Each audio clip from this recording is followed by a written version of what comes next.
Call this meeting to order. All rise for the flag salute. I pledge allegiance to the flag of the United States of America and to the republic for which it stands, one nation, under God, indivisible, with liberty and justice for all.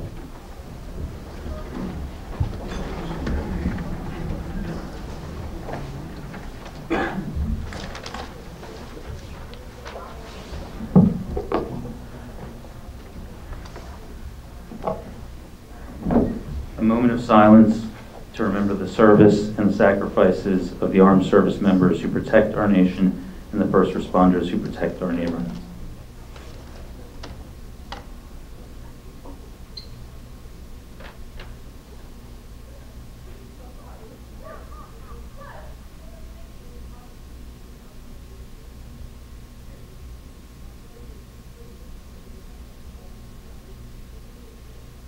Thank you. Clerk, please call the roll. Here. Here. Here. Here. Here. Here. Here. Vice President Anderson. Here. Here. This meeting was advertised in the Daily Record, an official newspaper of the Township of Rockaway, on January 8, 2018. Notice was posted on the official bulletin board of Rockaway Township. Next on the agenda, we have the designation of Sergeant at Arms. Township Code 2-5.15 decorum. While the council is in session, the members shall preserve order and decorum. The council president, at his or her discretion, shall direct the chief of police or such other person in the police department as he may designate to be the sergeant at arms at the council meeting. The sergeant at arms shall employ reasonable means to maintain the proper order and decorum consistent with accepted standards. I see the chief here this evening. Chief, will you serve as the sergeant of arms, or will you be designating someone else? Mr. President, Officer Festus is present and will be acting as guard security for the meeting. You will receive it directed by the chair if someone is pulled out of order. Likewise, you will act as directed by the chair to remove any person who is pulled out of order. Thank you. Also, the accepted standard is that members of the audiences are asked to keep their volume to an inaudible level so that business can be conducted and so that those who are speaking can be clearly heard. If an audience member becomes audible, the sergeant at arms is expected to ask the individual to please reduce their volume to an inaudible level or ask them to leave the meeting room as necessary. Thank you. Next on the agenda, we have item number 7, approval of the minutes. We had some corrections to the minutes yesterday that went out, so I'd like to hold these until the next meeting so that everyone has an opportunity to review those corrections that were made.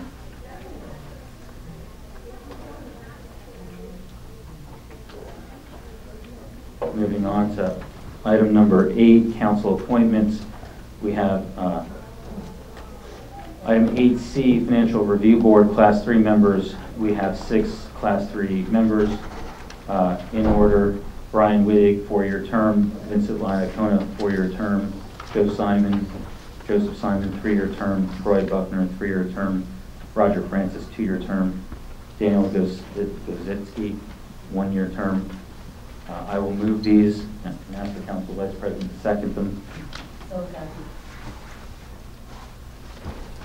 Clerk, please call the roll. Councilmember Quinn. No. Councilmember Kuznetsov. No. Councilmember Cruzio. No. Councilmember Palumbo. Yes. Councilmember Smith. Yes. Councilmember Sackett. No. Councilmember Kelly. Yes. Vice President Abrahamson. Yes. President Jimmy. Yes. I count 5 yes, 4 no, 0 abstentions. Motion carries. Congratulations to all of our new Financial Review Board members. Next on the agenda, we have an ordinance to introduce. Ordinance 018-08, ordinance to exceed the municipal. Oh, I'm sorry.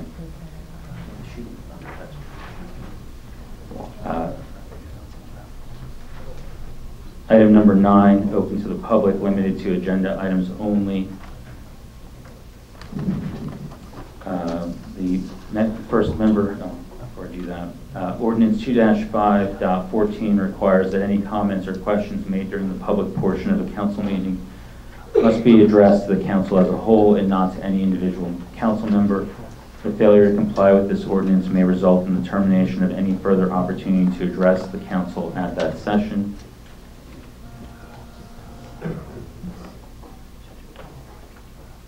The next name that we have on the list, or the first name that we have on the list, is Frank, and I think it's Jekyll is the last name. Forgive me if I mispronounced that. Please step up to the microphone and state your name and address for the record, please. Frank Jekyll, 16 Fish Court. I want to discuss for a minute O-1808.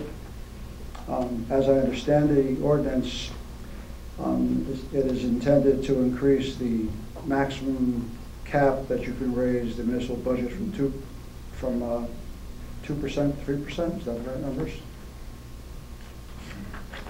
Let me just look. Talk about it. 2.5% to 3.5%. I guess I know that does not increase the budget per se, but I guess in this day and age and time in which we're trying to control costs and keep things down, keep costs down, it just doesn't seem to me to make a lot of sense to be caring about increasing the amount that you can raise the budget from 200 to 300 or so thousand. It just doesn't seem to make sense. I'd rather see you talking about finding ways to decrease the budget for the township so that it can impact our taxes in a positive way and not cause our taxes to go up. Thank you. Thank you for your comments. There's no one else on the sign-in sheet, so I'll be closing it to the public. That's not closed. I'm looking in the audience for our auditor, Ray Serenelli, who is not here yet. But that is an excellent question that Mr. Jekyll asked. Many of us have asked that same question because of the way that the ordinance is worded. We also had an explanation of and some information about it from the administration. So if our CFO or administrator would like to take a first crack at answering that, I'll allow them to do it. And if our auditor, who's expected to be here, arrives later, we can have him add to that. But I think we've had some communication going back and forth clarifying what this ordinance does. So, thank you, Council President. I'll happily take a swing.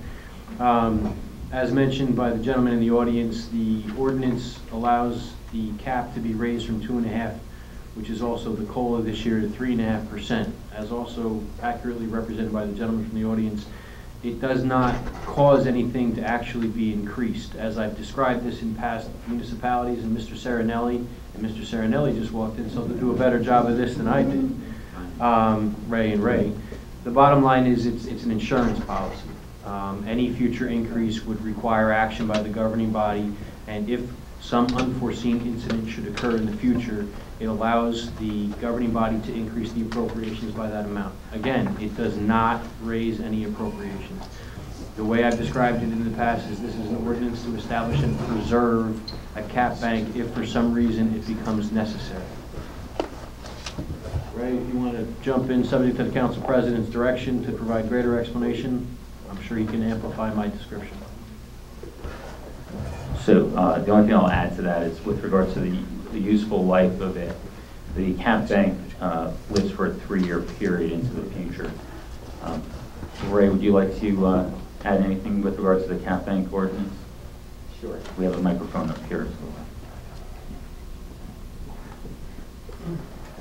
The gentleman approaching the microphone is Ray Serenelli from Municipal and Associates, our township auditors. Okay, I guess I didn't realize I was coming from another meeting, didn't realize you'd get to the levy cap ordinance this soon, but just to briefly describe it, and I think I walked in while Adam was doing that, yes, it's not an expense, it's not money that's moved into a bank. It just provides the ability to plan for the future for something unforeseen. So this year's budget is, I'll say it's under the cap, but not only is it under the cap, it's lower than it was last year. So there's a decrease in appropriations. And the legislature, when they established all of these caps, people were saying, well, we can't cut our budget as much as we want, because if something unforeseen happens in the next year, we've kind of made it a very difficult situation for ourselves. So they said, all right, we'll give you, it's actually 2 years. There's 2 different banks, so maybe that's where I ought to start. There's a 2010 levy cap bank, which is 2%, and anything under that, you can bank, you automatically get that bank on the levy cap. Then there's the 1977 appropriation cap. That's a different cap. That's on the expense side of the budget. So the statute allows you to go up to 3.5% increase in the appropriations. This year, the normal increase is allowed at 2.5%. So the ordinance that you have would allow you to go up to 3.5%, which you're not, but it also allows you to take that amount and set it aside, and if something unforeseen happens in the next 2 years, you can go back, apply that to your cap calculation, and raise the levy. Someone always says, well, what could possibly happen that goes wrong to create that kind of an increase? You know, things unforeseen, you know, the roof blows off, or your garbage contract comes in at twice the price you expected. But I think something more realistic, you know, the school comes to you and says, we want 2 policemen in every building, and we can't afford it, so you're going to have to do it. You know, not that that's the expectation that that's going to happen, but, you know, things do happen unforeseen that can considerably cause a budget to go up. I recommend it to everyone because you still control, you the council, still control whether you want to allow that increase in future years or not. So you pass the ordinance, it stays in place for next year and the year after. If you don't use it by that second year, nothing ventured, nothing lost. It just comes off of your cap calculation and it's gone. Thank you for that explanation. Is that clearer or more complicated? I think that's clear, but one of the ways that I've asked this question before is if the council didn't take any action on this ordinance, if we didn't introduce it, we didn't vote on it, what would be in effect? And I think what I heard you say is that there is the automatic 2% for the one cap, but I'll let you kind of describe what the picture is if we do nothing. And really, this ordinance is providing a difference in what happens automatically and what the council has to take action to make happen. Right. And what it does is it allows you to set that bank aside. If you don't pass this ordinance, you're not going up 2%, you're not going up 2.5%, you're not going up 3.5%, right? All that's off the table. All it does is let you set that aside for something unforeseen. If you don't do the ordinance, not only can you bank to, normally you could bank to 2.5, you don't do the ordinance, you can't bank to 3.5, and the ordinance has a provision in it that allows the bank. If you don't pass the ordinance, you get 0. You don't have any bank at all. So to me, it's just a planning tool, keeps your options open. Something bad happens, you know, you don't want to have to lay off 3 DPW guys because you need more policemen, or, you know, repair the building, or, you know, hurricane comes and you have to clear roads and all that kind of stuff. So it's just really a planning tool. And it is your recommendation that the town implement a cap bank through this ordinance? Yes.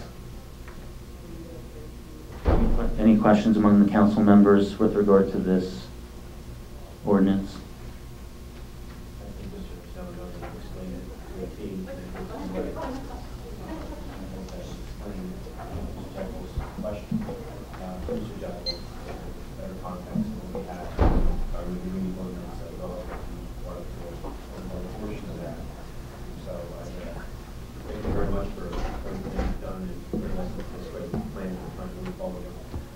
one question that I would ask is, this ordinance, the title of this ordinance, I think is not very well written. I don't like the title. Is the title determined by state statute, or is that something that the town? That's from the sample that the state puts up, trying to make it sound as bad as it possibly could be. Yeah, the title should be, we could refer to it as the COLA ordinance or the cost of living ordinance or the cap bank ordinance. I don't know, I forget exactly what they call it, but it doesn't sound like something good. Right, so it is titled ordinance to exceed the municipal budget appropriation limits and to establish a cap bank. Yeah, you can't separate those, and that's sort of misleading, right? You're not trying to appropriate more than you're allowed to. You're just trying to put that into a bank. Obviously, I mean, you're expending less than what you did last year. Thank you. Hearing no further questions among the council with regard to this ordinance, I will move it, and I'll ask the council vice president to second it. Second. I guess I'll ask if there's any discussion again, since we've officially moved it now. Hearing none, clerk, please call the roll. Councilmember Quinn. Yes. Councilmember Freeman. Yes. Councilmember Crucio. Yes. Councilmember Conrad. Yes. Councilmember Smith. Yes. Councilmember Sackett. Yes. Councilmember Kelly. Yes. Vice President Davidson. Yes. President Kennedy. Yes. 9 yes, 0 no, 0 abstentions, motion carries. Next on the agenda, 10B is ordinance 018-09, an ordinance authorizing the acceptance of a 20-foot wide drainage easement respecting real property identified as lots 1.01 and 1.02, both being situated in block 20401 on the official tax map of the Township of Rockaway, more particularly described in a September 13, 2016 METES and bounds description prepared by Kenneth Dykstra, professional land surveyor, which real property is more commonly known as 96 and 98 Mount Hope Road. Would anyone like to move this ordinance? So moved. Moved by Councilmember Crucio. Is there a second? Second. Seconded by Councilmember Friedlander. Is there any discussion on this ordinance? Hearing none, clerk, please call the roll. Councilmember Quinn. Yes. Councilmember Freeman. Yes. Councilmember Crucio. Yes. Councilmember Conrad. Yes. Councilmember Smith. Yes. Councilmember Sackett. Yes. Councilmember Kelly. Yes. Vice President Davidson. Yes. President Kennedy. Yes. Next, 9 yeses, 0 noes, 0 abstentions, motion carries. Next on the agenda, item C is ordinance 018-10, governing body Board of Health, Chapter 2 Administrative Code, Article 8, boards, commissions, and committees.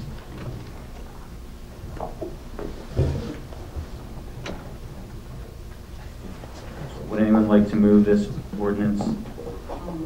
I'll second. Moved by Councilmember Smith, seconded by Councilmember Kelly. Before we begin discussion on this, would the administration like to present this ordinance to us? Thank you, Council President. The Division of Health from the state of New Jersey conducted an audit in 2017, and it was determined that the township needed to establish a Board of Health. In past practice, when items came up, they were brought to the Township Council. Health Officer Peter Tabbitt made a recommendation of the establishing the Township Council as the Board of Health as a whole. In addition to that, there were other options presented, but subsequent discussion, the council directed that an ordinance be prepared whereby the Township Council would be established as the Board of Health, and a requirement to meet at least once annually could be then satisfied.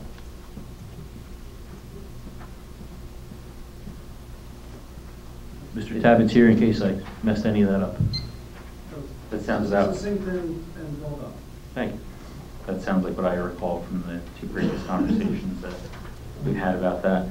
Is there any discussion among the council? Councilmember Kelly. Just have a question. Since we're involved with a few shared services that we have with some of our neighboring towns, are each one of those towns that we have a shared service with, and I believe I asked this once before, are there a governing body, the Board of Health? We do provide shared services to 4 other communities. 2 of those communities are served by autonomous boards of health that have policy-making power. Jefferson Township, whom we serve, is in the process of implementing a governing body board of health like this township, I believe is. And Victory Gardens, the governing body serves as a board of health. Separately. And Boonton? Boonton is an autonomous board of health, as is Butler Borough, both served by Rockaway. And does that potentially provide any kind of conflict or issues having different type of styles of boards of health doing a shared service? Not at all. In my nearly 20 years as a health officer, I've had this situation before, and there's no conflict whatsoever. Thank you. Is there any further discussion on ordinance 018-10? Hearing none, clerk, please call the roll. Yes. Yes. Yes. Yes. Yes. Yes. Yes. Yes. Yes. 9 yes votes, 0 no votes, 0 abstentions. Motion carries. Next on the agenda is the consent agenda, item 11, resolutions R18-70 through R18-80. There are no firefighter appointments and no junior fireman's auxiliary appointments. Typically, there isn't discussion on consent agenda items, but I'll ask anyway if there's any discussion on any of these items. I do have one question. I see 2 hands raised. Simply let me know which resolution you have a question on. Those resolutions will remove from the consent agenda. We'll dispense with the consent agenda and then come back to those resolutions. So just tell me which resolution. Letter G, resolution R-18-78. Okay, is that it? That's it, Mayor. Councilmember Kelly? I would echo the same. Okay. So we will remove resolution R18-78 from the consent agenda, and we will add it to the end of the resolutions on the agenda, which would be following R 18-77 under 12B.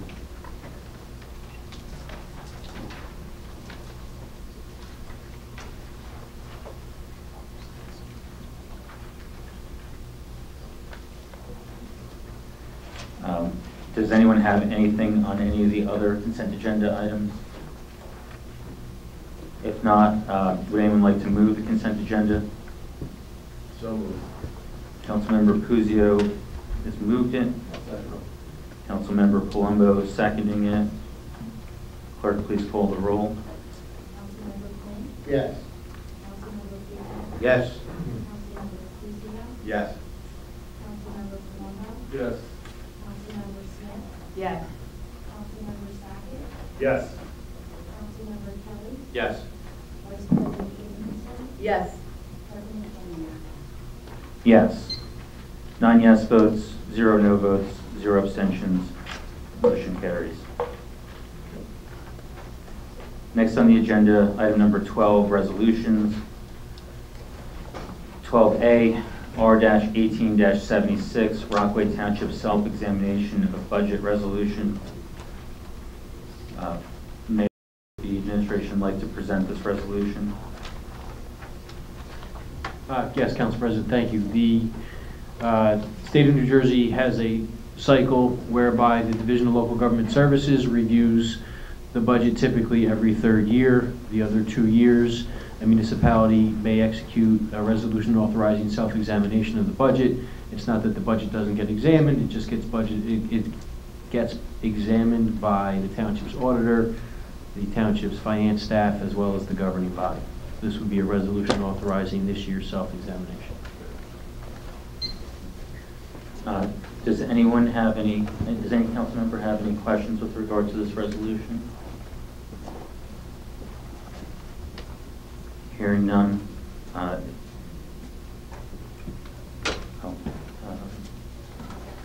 sorry, we don't have a motion yet on this. Would anyone like to move this?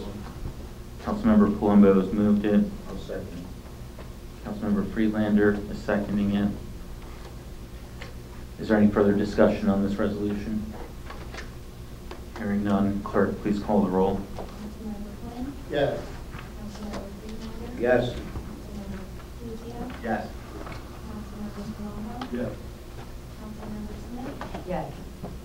Councilmember Sackett. Yes. Councilmember Kelly. Yes.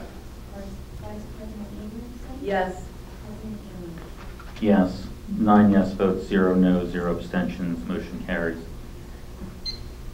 Next on the agenda is 12B, Resolution R 1877, Governing Body Certification of Compliance with the United States Equal Employment Opportunity Commission's enforcement guidance on the consideration of arrest and conviction records in employment decisions under Title VII of the Civil Rights Act of 1964.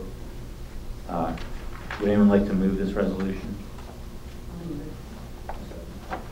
Moved by Council Vice President Abrahamson, seconded by Councilmember Kelly. Would the Mayor, would the administration like to present this resolution to the council? Council President, thank you. This is a resolution that's required by the state of New Jersey. In case people are familiar with the budget introduction and adoption process, they may not have seen this in the past. It's the first time we've ever seen it. It's the first time it's been required. Essentially, legislation was adopted whereby employers are no longer allowed to ask about criminal convictions, and this is a resolution confirming our compliance with that requirement. And this is a result of recent change in state statute? Correct. The Division of Local Government Services sent out a local finance notice announcing the requirement that this be adopted prior to introduction of the municipal budget. Is there any discussion or questions among the council regarding this resolution? I see Councilmember Friedlander. The way it's written on this, do we have to, which have to sign off on it, being that it looks like we have to put our signature to it? Yes. Okay. And just to further answer that question, the clerk has a sheet here, sign-in sheet for all the council members upon passage of that resolution. Are there any further questions related to that resolution?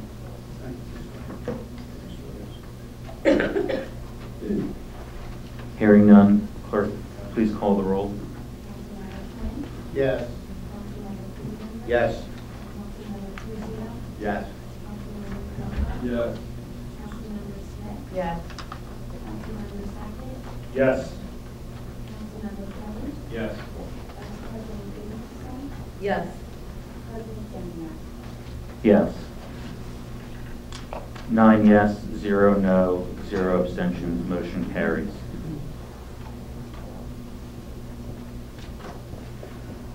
Next on the agenda is item 12C, which is resolution R-18-78 that was removed from the consent agenda.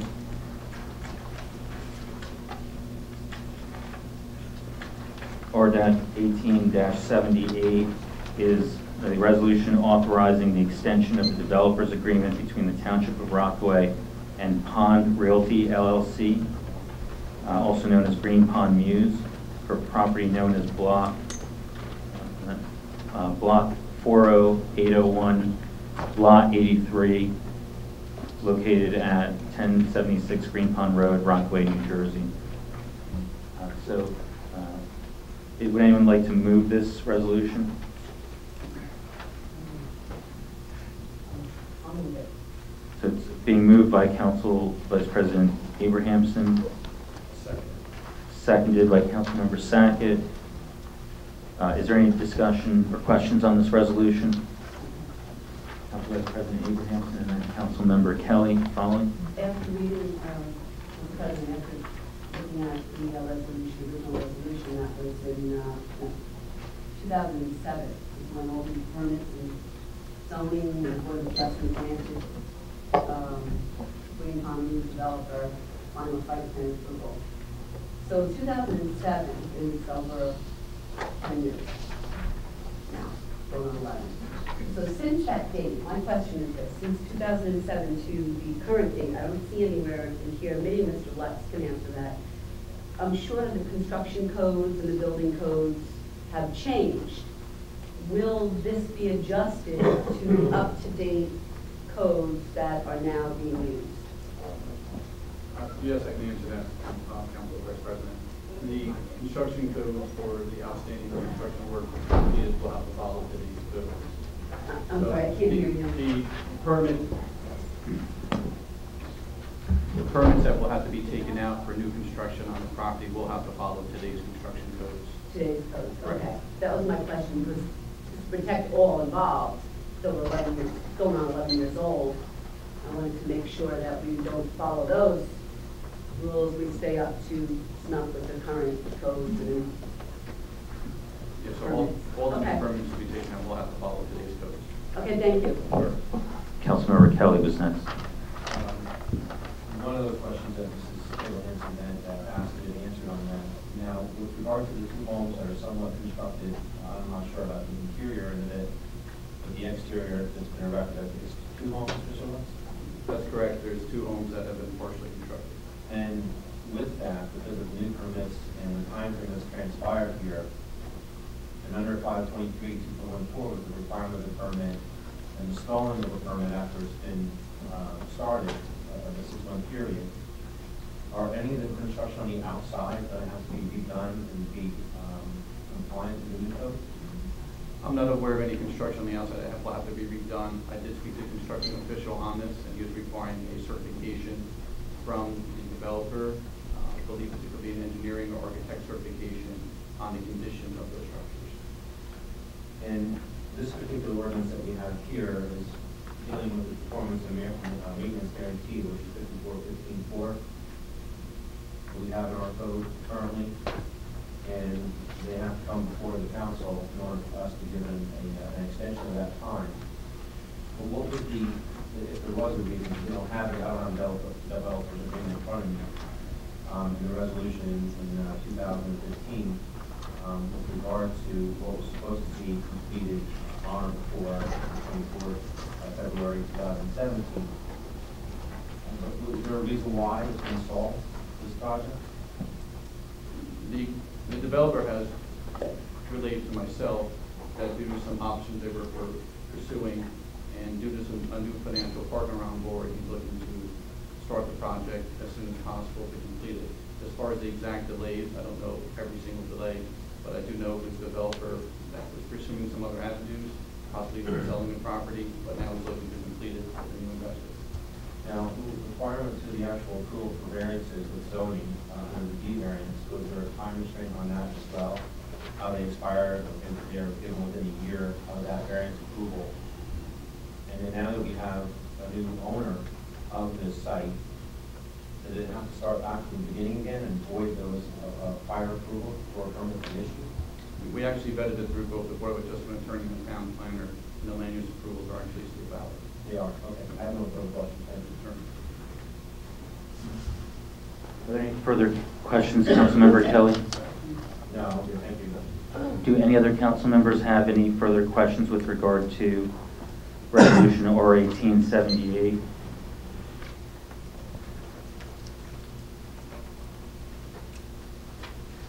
Hearing none, clerk, please call the roll. Councilmember Quinn. Yes. Councilmember Palmer. Yes. Councilmember Kelly. Yes. Councilmember Friedlander. Yes. Councilmember Smith. Yes. Vice President. It's okay. Councilmember Cruzio. Yes. Councilmember Smith. Yes. Councilmember Scott. Yes. Vice President Livingston. Yes. President Daniel. Yes. 9 yes, 0 no, 0 abstentions. It's okay. Going out of order keeps us on our toes anyway. Make sure we're paying attention here.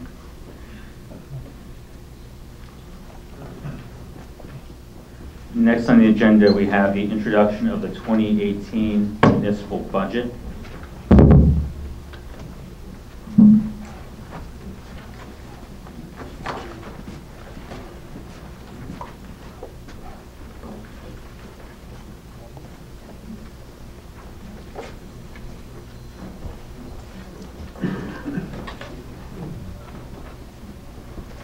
So before we begin the discussion on the municipal budget, all the council members, when they arrived today, should have received a copy of the budget in the official form that's required by the state. Is that correct? Yes. In addition, there should be a supplemental because there are some pages that were missing, which are, as I understand it from the CFO, not normally supplied at the time of introduction. Those are pages 41 and 42 that were supplied as a supplemental. Does everyone have that in front of them?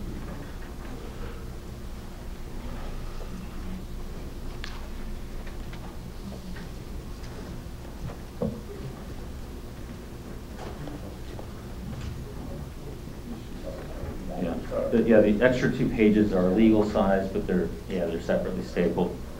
And they go at the end. The last page that you have is 43, so they just go right before the last page. I'm sorry, the last page is 44, so they go 2 pages in.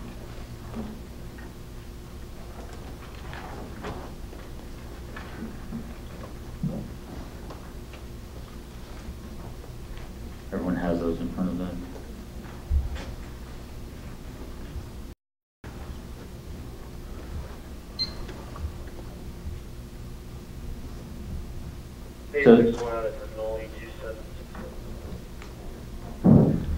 So, as many of you are aware, I generally arrive. I'm one of the first ones to arrive here.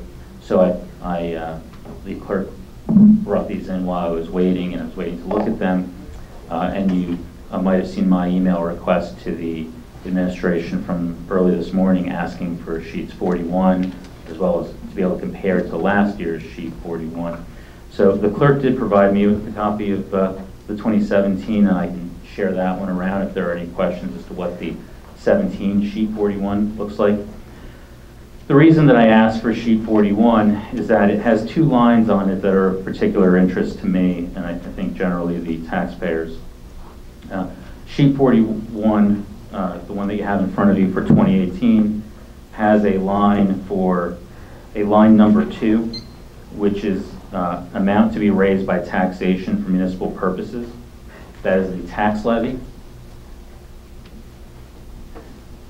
That is the number that determines the tax rate when it's divided by the rateable base.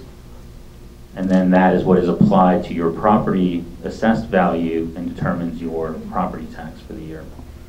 If you look at line 5 at the bottom, I'm sorry, just below line 5, you have total revenues. That is essentially the representation of the municipal budget.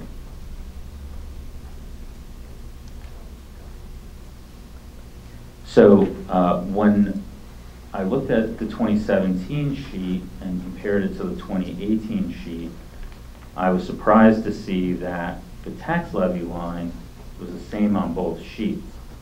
And so I had some discussions with the CFO as well as the auditor that that is an error.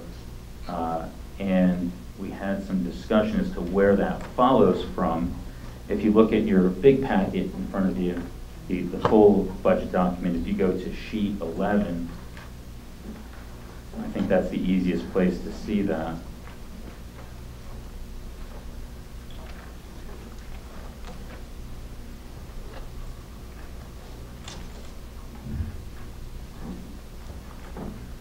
So if you compare sheet 41, the bottom right corner number on the total revenues line, that number is the same number as the anticipated 2018 column on the bottom line there, total general revenues. Does everyone see that number? So that reflects the budget that was introduced to us plus the adjustments made by the council. If you go to the top of sheet 11, look at surplus anticipated, you'll see that that number is significantly down from the 2017 number. It is at first, so if you go back to sheet 41, look at row line number 2, amount to be raised by taxation for municipal purposes, you see it references item 6A on sheet 11, which is the total of what's there.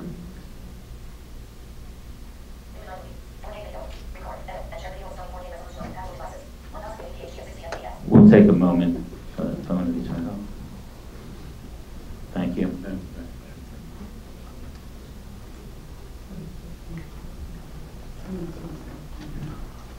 So it appears that with the modifications that were made to the budget by the council, that when this document was prepared, that there were decreases applied to the surplus anticipated rather than the tax levy. The understanding of those of us who had voted to make changes to the budget was that we were making changes to the budget and we were making corresponding changes to the tax levy, to the revenue. So we would like to have this sheet, have this corrected accordingly.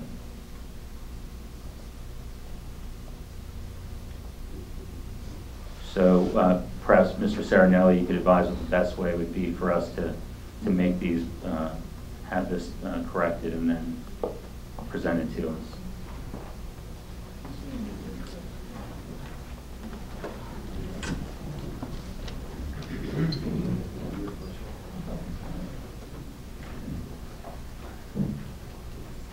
Okay, so significant change from what I understood the actions by the council were, and the way this document was prepared was conveyed to me by the CFO and administrator that it was coming out of fund balance. My understanding now is that your intention was to take that out of the tax levy, correct? Correct.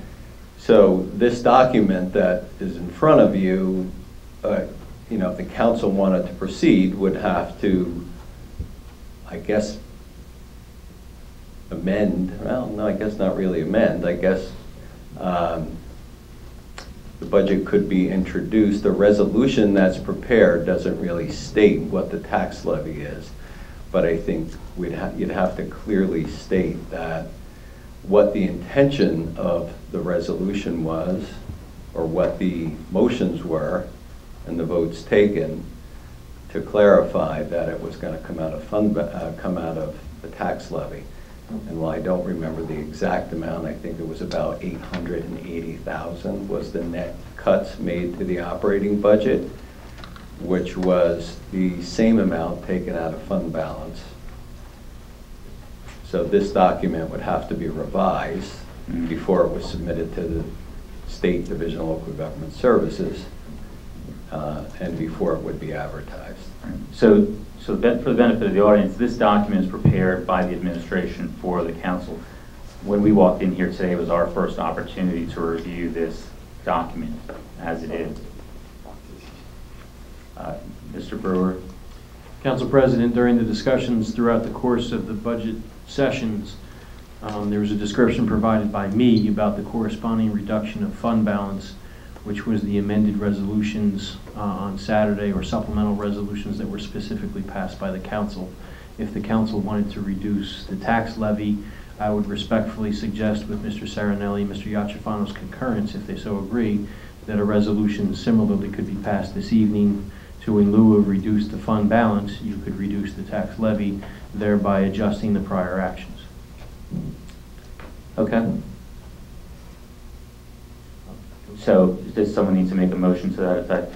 That would be my recommendation. If the actions previously were not what was intended, it could be changed now to reduce the tax levy. Okay. If I may expand on that, when there was initial discussion at the first session, there was a description that I provided where I referenced an analogy of a balloon and squeezing a balloon. And the request I made of the council was that the fund balance be reduced because of the potential with the advancement of the budget through the reserve and ultimately lapsing into fund balance, that if a great reduction of appropriations is made without a corresponding reduction of fund balance, in 2 years, the available fund balance to support the budget as a revenue would decrease. Mm-hmm. So With regard to this budget, as it was presented to the council by the administration, and this is coming from my conversation with the CFO prior to this meeting, if we look at what the 2018 number was for fund balance when we received this or when we received the budget presentation, it was already lower than 2017. So presumably for next year's budget, that number can also be lowered. If the concern that I heard you say is that the number will be, I think I heard you say that the fund balance will be higher than is supported by the corresponding tax levy. The problem is if you don't have an appropriation, if you take one side of the equation and remove it, you don't necessarily regenerate the same volume of fund balance.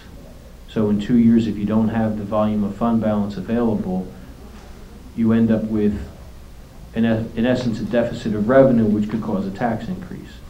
Mr. Serenelli might be able to better explain it, as he's a far more learned man than me on the subject. Yeah, I think the part that might be somewhat confusing about that description is that the description is that the fund balance would not be generated. May not be. Right. But there's actively a cut being made to the fund balance, which is, I think, some of the confusion with regard to that. Right. The number from 2017 to 2018 was lowered when we received the budget. Right. Number of fund balances of revenue was slightly decreased, yes. Right. So what fed that decrease? That was part of the budgeting process of the administration? Just as it was prepared, correct. Right. There's been an overall goal of a decreased reliance on fund balance as a revenue to support the budget in an effort to increase our financial standing. Right. So that practice could continue? Yes. Right. Okay. Except in 2 years, if you don't have the available fund balance because the revenues have been reduced, you could end up in a situation where the candle's in essence being burned at both ends. But when you say you don't have the available, you're budgeting for it. So you just told us it comes out of the budgeting process that you perform.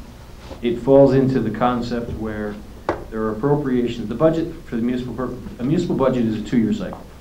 There are appropriations for the 2018 municipal budget. The 2017 municipal budget doesn't disappear. For those people with accounting backgrounds, it's not GAAP accounting, it's bizarre, it's New Jersey. So it lapses into what is known as a reserve. Utility bills, legal bills, other things. We all get bills in January for services in December of the prior year can be paid out of that reserve.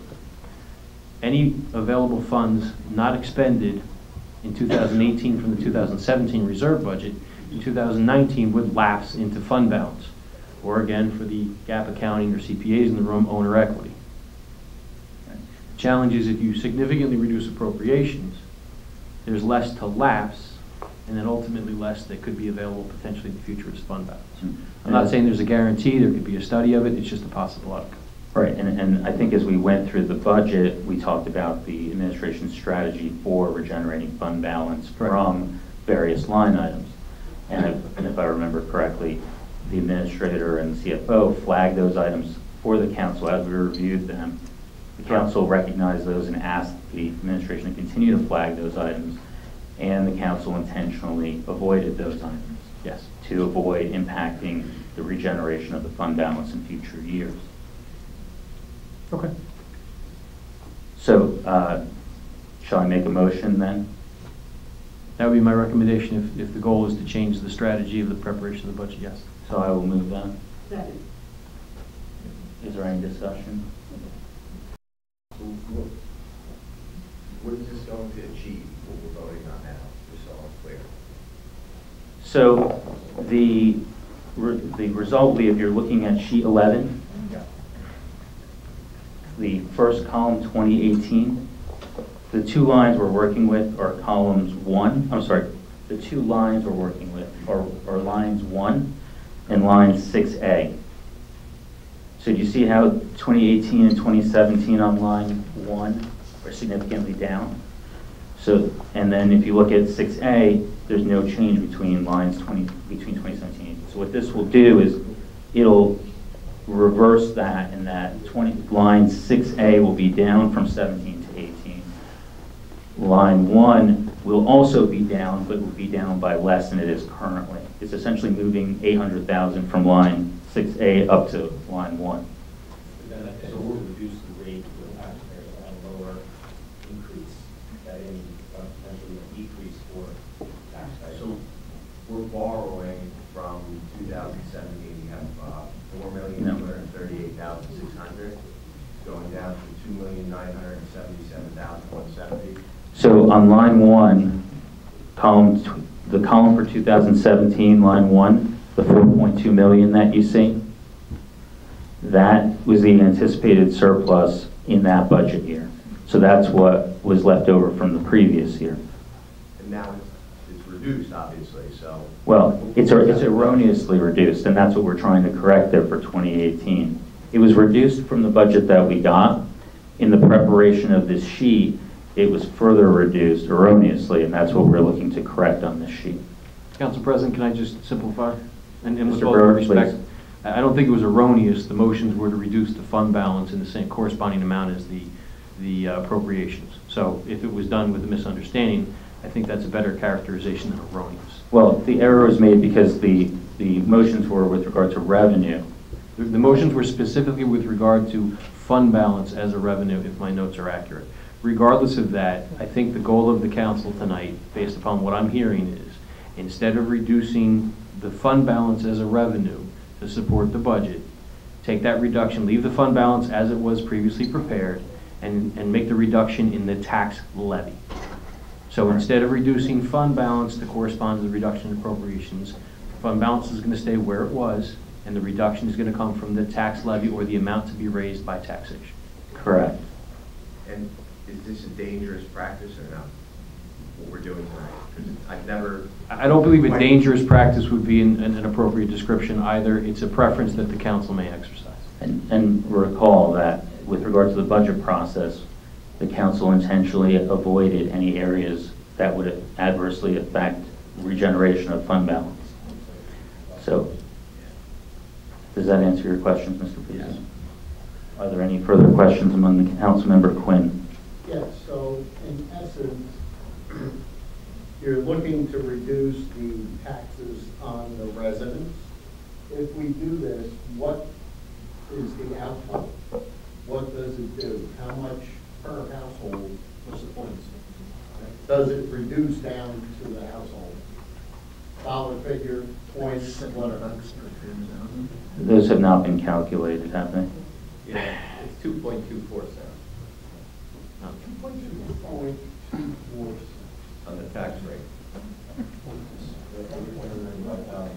Can you, Mr. Serenelli, as our auditor, can you give an example on a?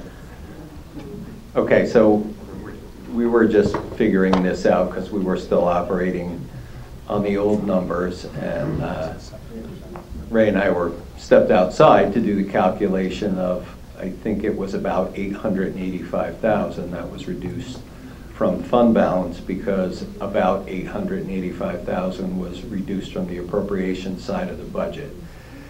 $885,000 on your assessed value of about $396 million is approximately 2.24 cents on the tax rate, which on a $300,000 home would reduce taxes about $66 or $67.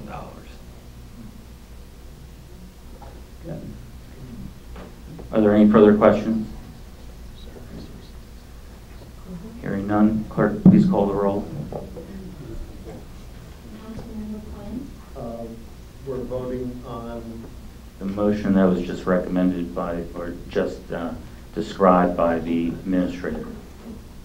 To change the reduction in fund balance as a revenue to the reduction in the tax levy or the amount to be raised by taxation as a revenue in the 2018 municipal budget. Can we just get the exact number on the record, Lisa? I know I'm estimating at 885. I think I'll be $884,531. Yeah. So the reduction of $884,531 in the amount to be raised taxation in lieu of the amount to be raised. Can we please one at a time, and currently the administrator is speaking. We have the number. Yeah, so $884,531. I believe the resolution would be to increase the use of fund balance back to where it was by increasing the use of fund balance, $884,000, and decreasing the tax levy by $884,000. That sounds correct. Right. Sure. No?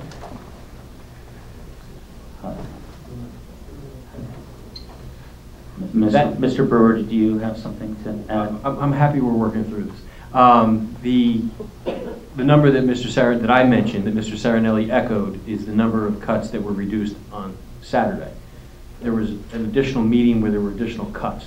So I had to add those together. Thank you, Apple. The total is $892,724. $892,724. Sorry about that. That's a combination of the Saturday cuts and a previous. That's the net of all the meetings that took place. Correct. And honestly, forgive us. Lisa and I wrote this down, and for whatever reason, neither one of us has that number in front of us at the moment. So thank you for recalculating the number, and I apologize for the delay that's resulting in this. Credit goes to Lisa. She caught it. She's the numbers expert. Yeah. So we were in the middle of voting.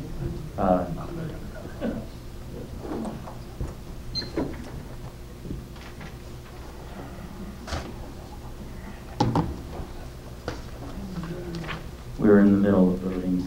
We're letting the clerk write down the motion so that she has it before she calls the roll. So if we could just take a moment, please. So you have to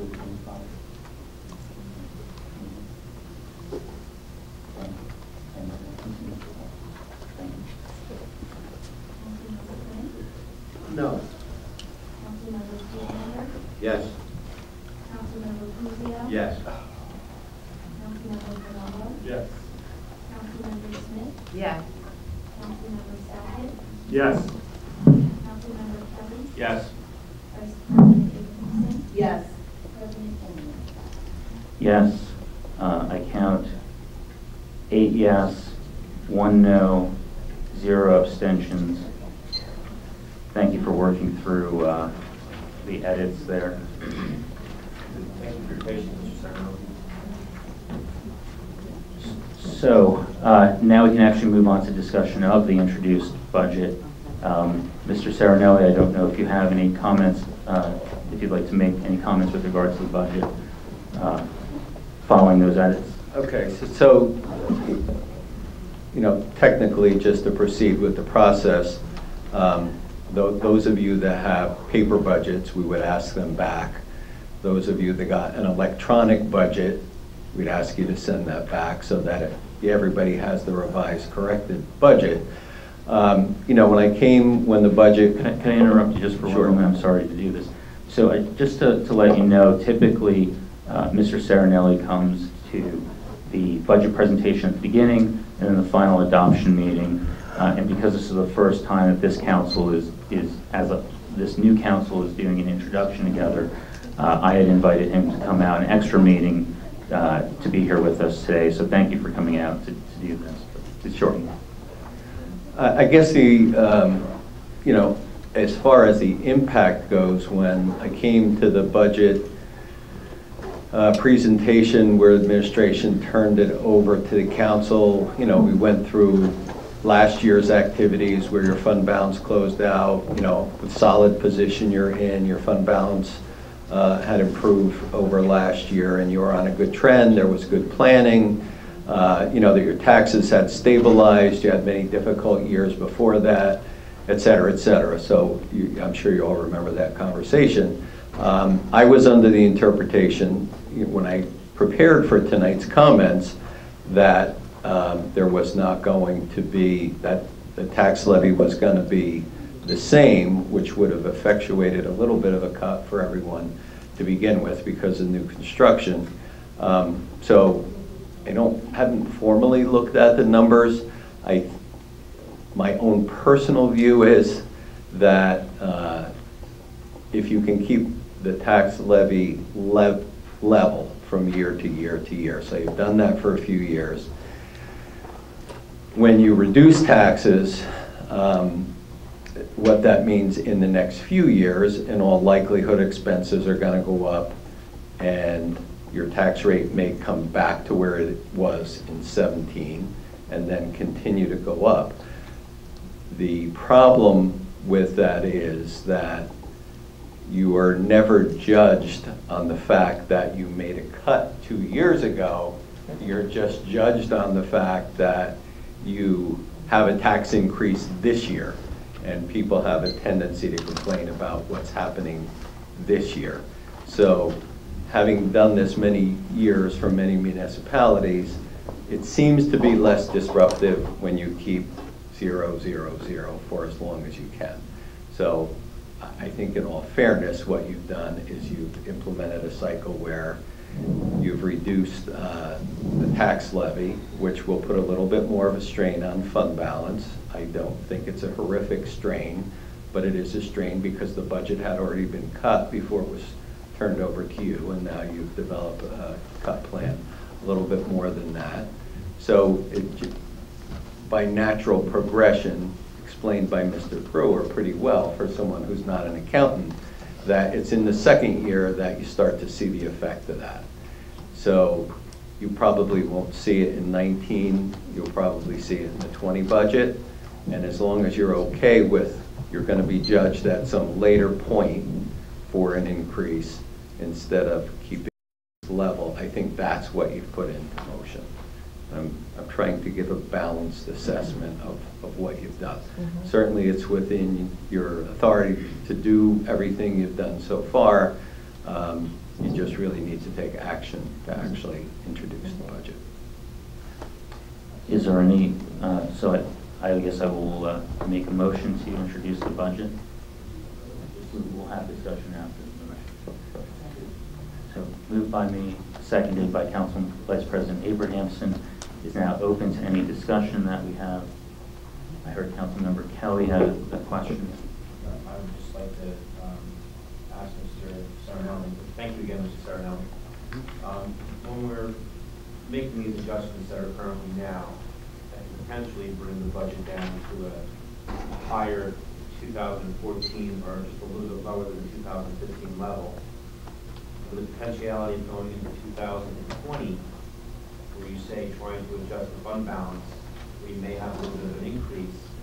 If there was a potential increase, depending on what happens from now to that time, it still would bring us potentially below a level that we were of 2017.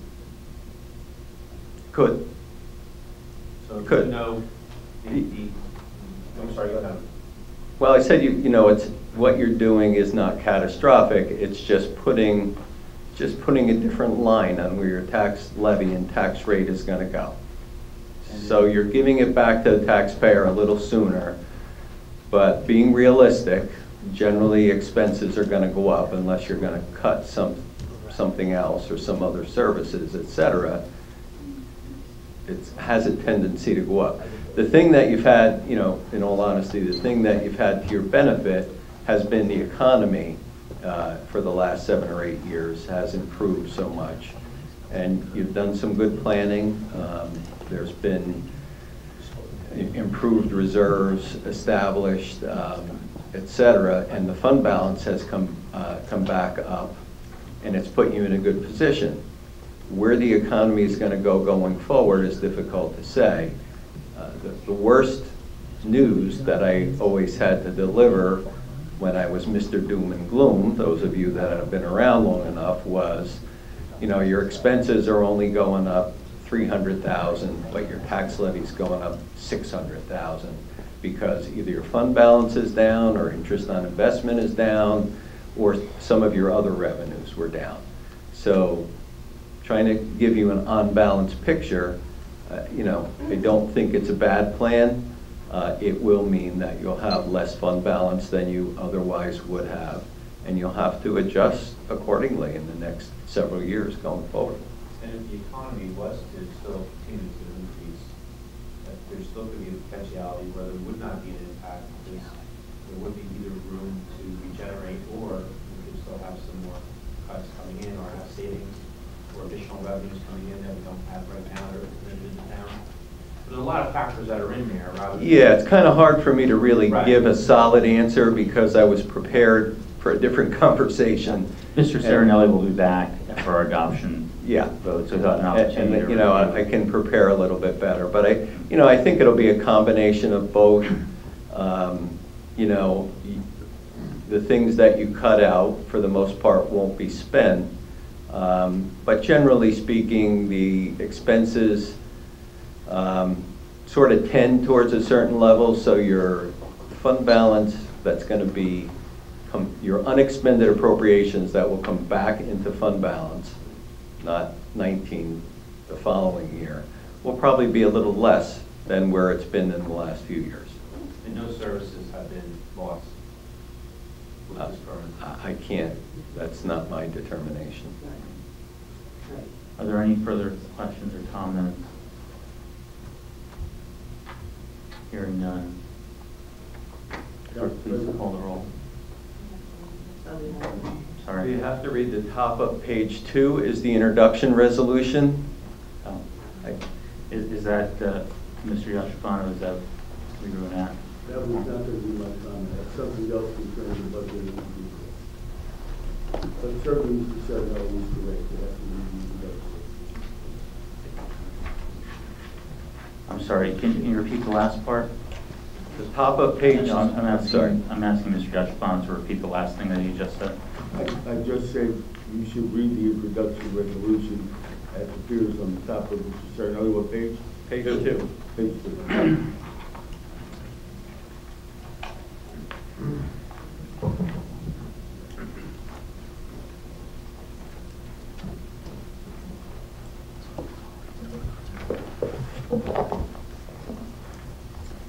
Municipal budget of the Township of Rockaway, County of Morris, for the fiscal year 2018. Be it resolved that the following statement of revenues and appropriations shall constitute the municipal budget for the year 2018.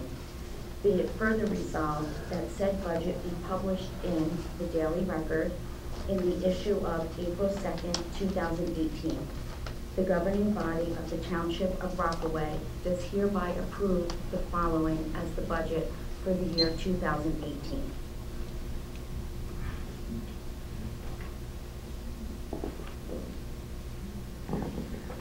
Clerk, if you would please call the roll. Council President, I had an issue before there's a vote, please.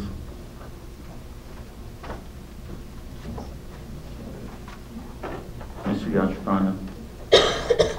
I have reviewed the budget that was prepared. In particular, I note that the line item for the municipal attorneys has been reduced some $75,000 to an amount that is below any amount that has been billed by the township attorneys, namely my firm, for the last 5 years, and an amount that is some approximately $47,000 less than our predecessor, Mr. Buzak's firm, billed in 2012. My examination of the budget also revealed that no other attorney working for the town in any capacity had their line item reduced. The council's role tonight is to vote on the introduction of the budget, and I must advise you that I perceive there is a conflict. The conflict specifically concerns Mr. Kelly and his ability to vote on the budget in view of the reduction in the line item for the township attorneys that is represented in the budget draft that is before the council. As everyone knows, Mr. Kelly is a litigant in the matter of Kelly versus Datchison. That matter remains pending to be adjudicated, at least partially, by the court, the Superior Court in Passaic County, where the matter has been transferred in approximately 6 weeks. The litigation budget, well, it's not a litigation budget, it's the budget for all the work done by the township attorneys, which includes litigation. As you know, the township attorneys have played a role in that case as authorized by the administration. I am telling you that the reduction in the budget will clearly compromise the ability of the township attorneys to do the appropriate job for the township. I am also telling you that in addition to that fact, and much more significantly, Mr. Kelly, as a litigant in a matter that will directly impact the township, and that is certainly right now pending against the mayor and Councilman Quinn, has a clear conflict of interest in voting on a budget that contains the very significant reduction in the line item for the municipal attorney's allocation in that budget. Certainly the vote on the budget resolution may proceed tonight, but Mr. Kelly is clearly in conflict and should not vote on the budget in any fashion. Okay. So here's the thing about conflict. My understanding of conflict is that if you have a conflict, that you should not participate in any way. What the township attorney just told us is something that he could have foreseen as early as when Mr. Kelly took office. And yet today, the day that we're going to vote to do the introduction, is when he has decided to inform us of his perception of conflict. Please don't interrupt me. You don't have the floor. The legal budget was done on Saturday. You do not have the floor. He has decided to tell us this today. He did not raise any issue of conflict with regard to Mr. Kelly's participation in any of the budget processes prior to today. Only after cuts took place on Saturday did he suddenly decide that there was a conflict and decide to inform us today at the meeting. So I'm going to let Mr. Kelly vote. Clerk, please call the roll. Clerk, please call the roll. No, you may not respond. You don't have the floor. Clerk, please call the roll. And you don't make sense, sir. No. Councilmember Friedlander? No. Councilmember Cruzio? No. Councilmember Palumbo? Yes. Councilmember Smith? Yes. Councilmember Sackett? I'm abstaining. Councilmember Kelly? Yes. Vice President Abrahamson? Yes. President Daniel? Yes. I count 5 yes. 2, 3 no, and 1. I count 5 yes, 3 no, 1 abstention. Motion carries. The municipal budget has been introduced for 2018. That litigation inventory that was delivered to the council, I would like to make a motion to direct the township attorney to provide a risk assessment for all litigation listed in the inventory and any new litigation since the inventory was delivered to the council. The assessment is to include the maximum exposure of each case and the projected attorney costs for each case through conclusion, and is to be provided to the council by April 20th. Would anyone like to second that motion? So moved by me, seconded by Mr. Palumbo. Is there any discussion? Does this, every time we do this with our attorneys, does it cost us money to do these? To do what? To do what we're asking to do? To- Billable hours, to get an inventory and this and that. It seems like we're cutting the budget on his attorney fees and then running it up. I don't understand it.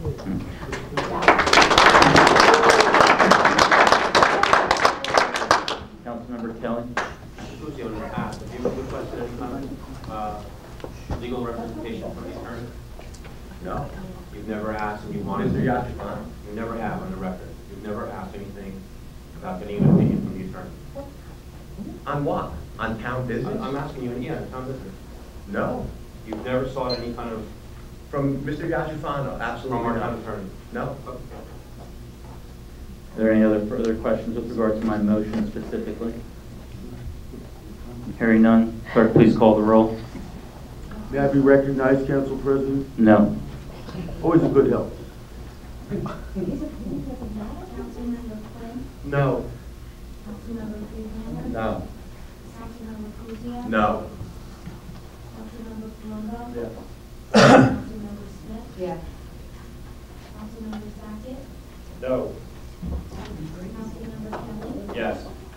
Vice President Abraham? Yes. President Jones? Yes. I count 5 yeses, 4 no, 0 abstentions. Motion carries. The second motion I would like to make is to direct the township attorney to provide a written legal opinion on the following issue. As a named party to the litigation known as Kelly v. Datchison, did Mayor Datchison have a conflict of interest in his participation regarding Ordinance 1804, including his veto of same? The opinion is to state the issue within the opinion as provided and cite any relevant statutes, ordinances, or case law, and is to be delivered to the council by April 4th. Would anyone like to second that motion? May I be recognized to comment on that, Council President? No. Then you're not getting the opinion, sir. Council President, the responsibility... You have not been recognized by, you have not been recognized. You have not been recognized. You have not been You may recognized. not gavel to silence. Is there any discussion with regard to this motion? Mr. Sackett. I'd like to hear the town attorney's opinion. Is there any further? Mr. Quinn. Yes, and I also would like to hear the town Is there any further discussion? Hearing none, clerk, please call the roll. Councilmember Little shit. No. Councilmember Freelander? No. Councilmember Pucci? No. Nobody can talk? Councilmember Palumbo? This is so ridiculous. Councilmember Smith? This is far scale. I don't care. Councilmember Sackett? No. I'm on the way. Councilmember Kelly? Yes. Vice President Abraham? Yes. President Jones? Yes, 5 yes, 4 no, 0 abstentions. Motion carries.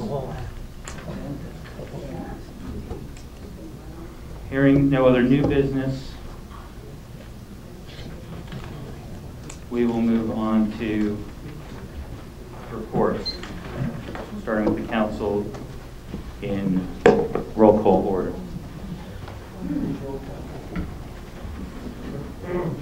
Starting with Mr. Quinn. Yes, Saturday I attended the Easter egg hunt. It was well attended by many children and families, and it was a great success. It's something that Rockaway Township takes pride in doing for our residents and our children. Thank you. Next on the list is Councilmember Friedlander. I also attended the Easter hunt, and first time.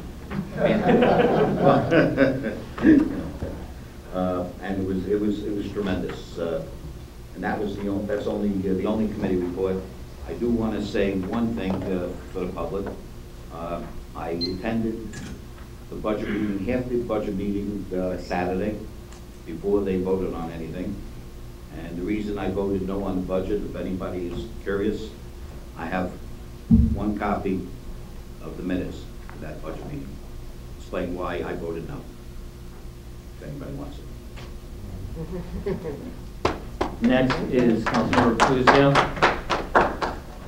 I have two things that I'd like to say. One is an event that we held at Copeland. We had the Stop the Bleed event. I think it was a success by some of the input that we got. We're going to try to do it again. It's a program that assists people in rendering medical aid, regular people, regular folks who don't have any EMT training, to people who could be injured, could be from a mass casualty, could be from an accident. Was a success, and we're hoping that it finds its way into the school system and it gets a little bit more traction. The second thing that I'd like to say is I attended the budget meetings. I wasn't at Saturdays. I had a prior engagement. We received collectively after the meeting, at some point between Saturday and today, we received a document with the cuts, which is easier to follow than the budget book. It's basically a succinct breakdown of what was cut, what was taken out of the budget. Reason I voted no was I think the cuts were too deep. Having served on the planning board prior to becoming a councilman, when we put a budget forth, my feeling is, I'm not the numbers person. That's for our CFO, for our auditor. But what I look at as a councilman is, does the budget provide services? Does the budget lend itself to improving the town? And I'll just say one example, because I'm not going to go through this whole document, but one thing that was cut that was taken out of the budget was the resurfacing of the Peterson Field basketball courts. I don't think they're in great condition. And there's a master plan for that field down there. I think that this goes along with it. So I would like to have seen that done. There's other things in there. There's some issues that legal is one issue that was brought up tonight. The reduction in that. There's a couple of other issues that I think in this budget, the one presented by this council, is going to lend itself to some personnel issues, which I'm not going to go into. I'll let our legal, our town attorney answer that at the appropriate time if something comes up. So that's just a few of the examples of why I voted no on this budget. I think that it doesn't provide everything that I would like to see to the community, and it really doesn't come in at much of a cost savings. That's it. Thank you. Next is Council Member Longo. In response to Councilman Fuzio, at that budget meeting, that marathon budget meeting we had on Saturday, the administration assured the council there was no safety issues on the tennis courts or the basketball courts. To be clear, we're looking to get it done.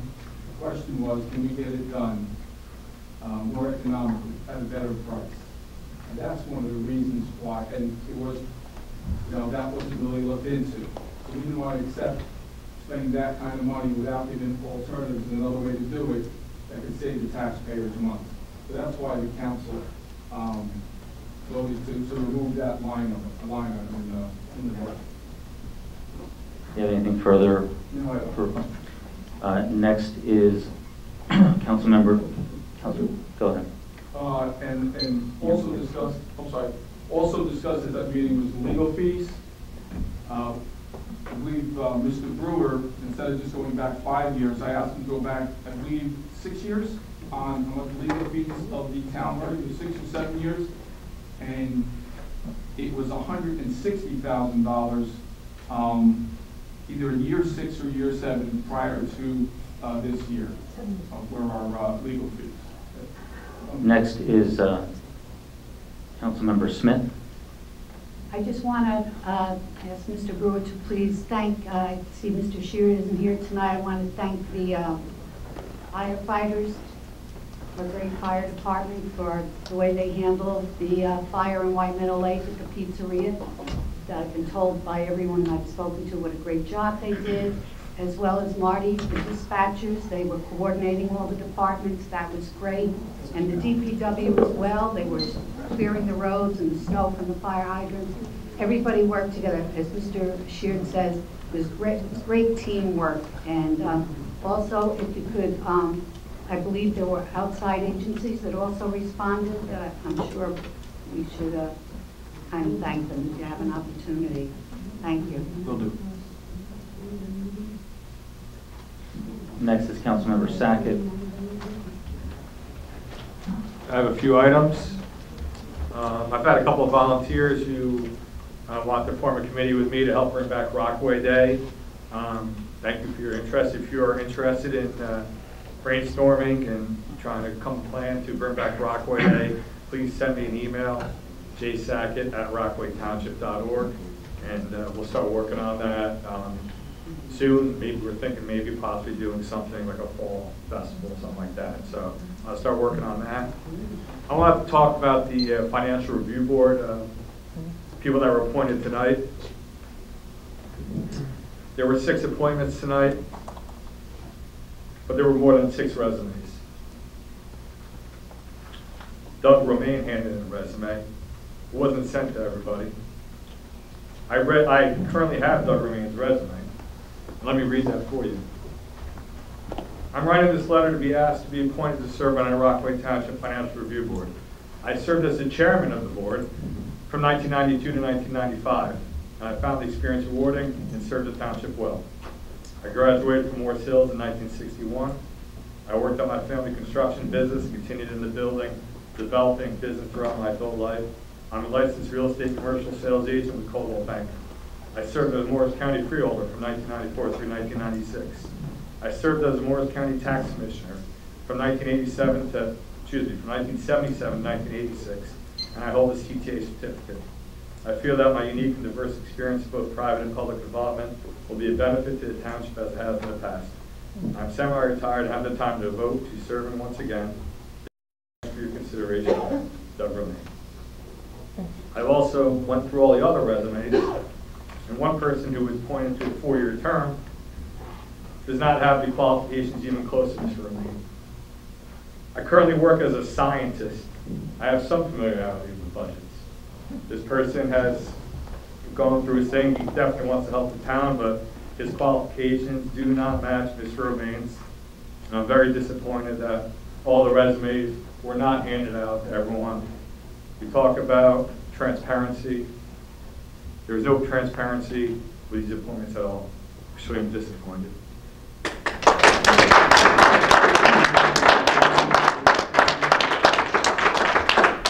Also, on the point of transparency, I'm wondering what happened to my ordinance, 18-06. Everyone voted for it when it was introduced. Then all of a sudden, I changed my vote on another ordinance, and it was tabled and buried ever since.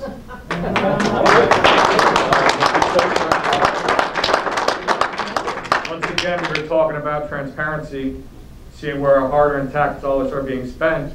My ordinance is being hidden. We've been working hard on the budgets, and there's been nothing on my ordinance. There's been no transparency with this. I ask every council member to do what is right for the town, not bury something because you are mad because I didn't vote your way on one vote. I'm asking all of you to have your own voice on this and do what's right for the town. I'm making a motion to place my ordinance back on the agenda for the next meeting.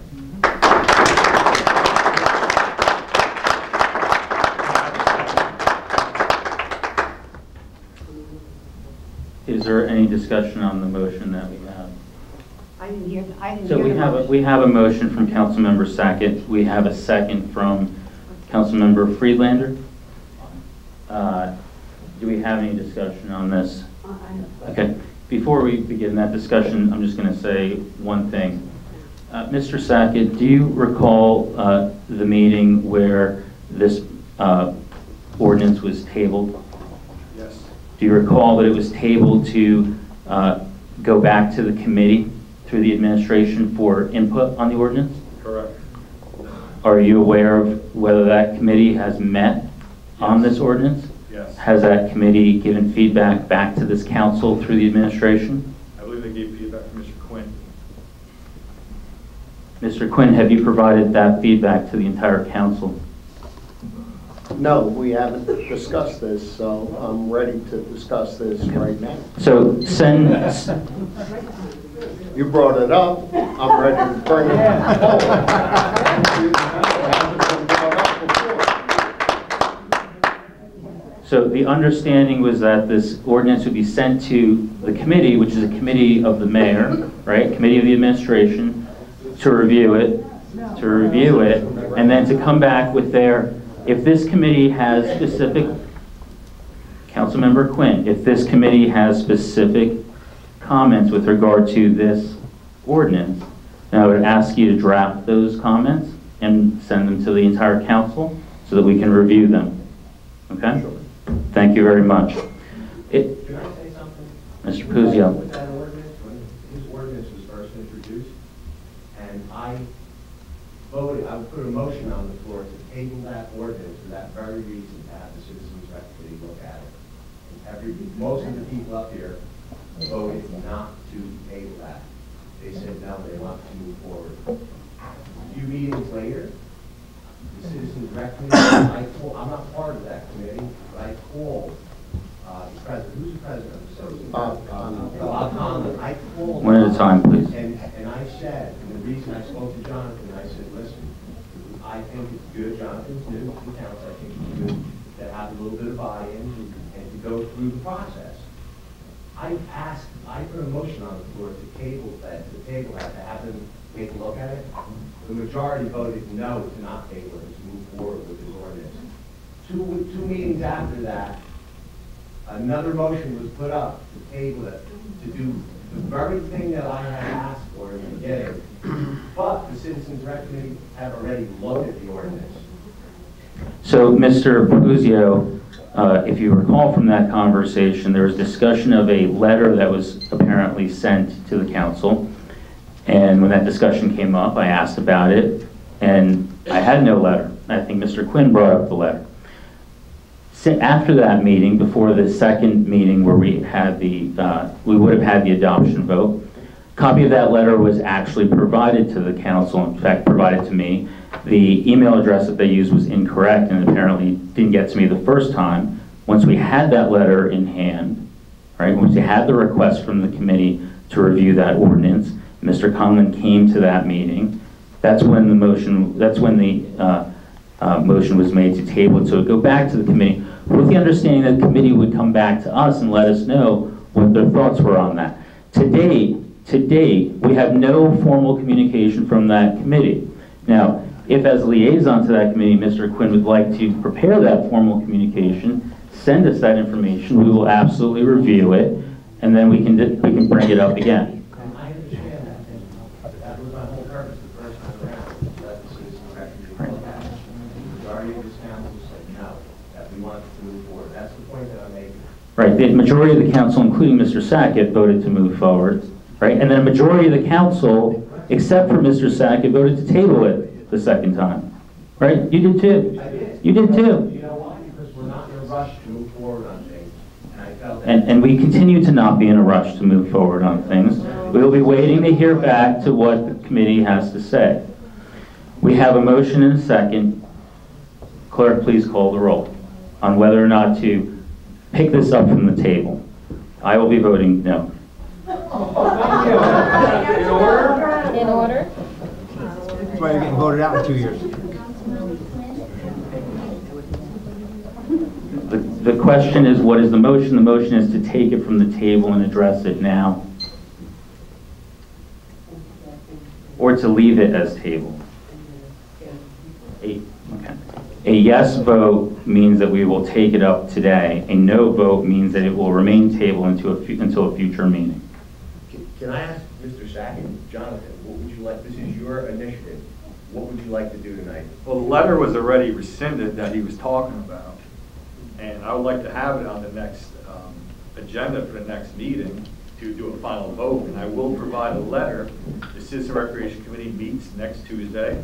We'll have the letter, and then that way it'll be on the agenda at the end of the month for next meeting. Without, Councilmember Sackett, without a formal communication from the committee with their feedback on this, I will not be placing it back on the agenda.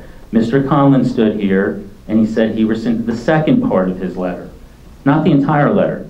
The first part of the letter was about the input of the committee. The second part of the letter was his request to have you removed from the committee, if you recall, right? Which we have not acted on either. You don't seem to be in a rush on that one. Let's let the committee give us their formal input, and then we will move forward. Please call the roll. A yes vote is to address this today. A no vote will leave the table until a future meeting. Clerk. Councilmember Quinn, Yes. Councilmember Friedlander, Yes. Councilmember Puzio, Jonathan, what do you want to do? Councilmember Puzio, we're voting. We're not discussing. You can vote yes, you can vote no, or you can abstain. Yes. Councilmember Campbell. No. Councilmember Smith. No. Councilmember Sackett. Yes. Councilmember Kelly. No. Vice President Abrams. No. President Dyer. No. 5 noes, 4 yes, 0 abstentions. Motion does not carry. The ordinance remains tabled until we receive input from the committee, as was discussed.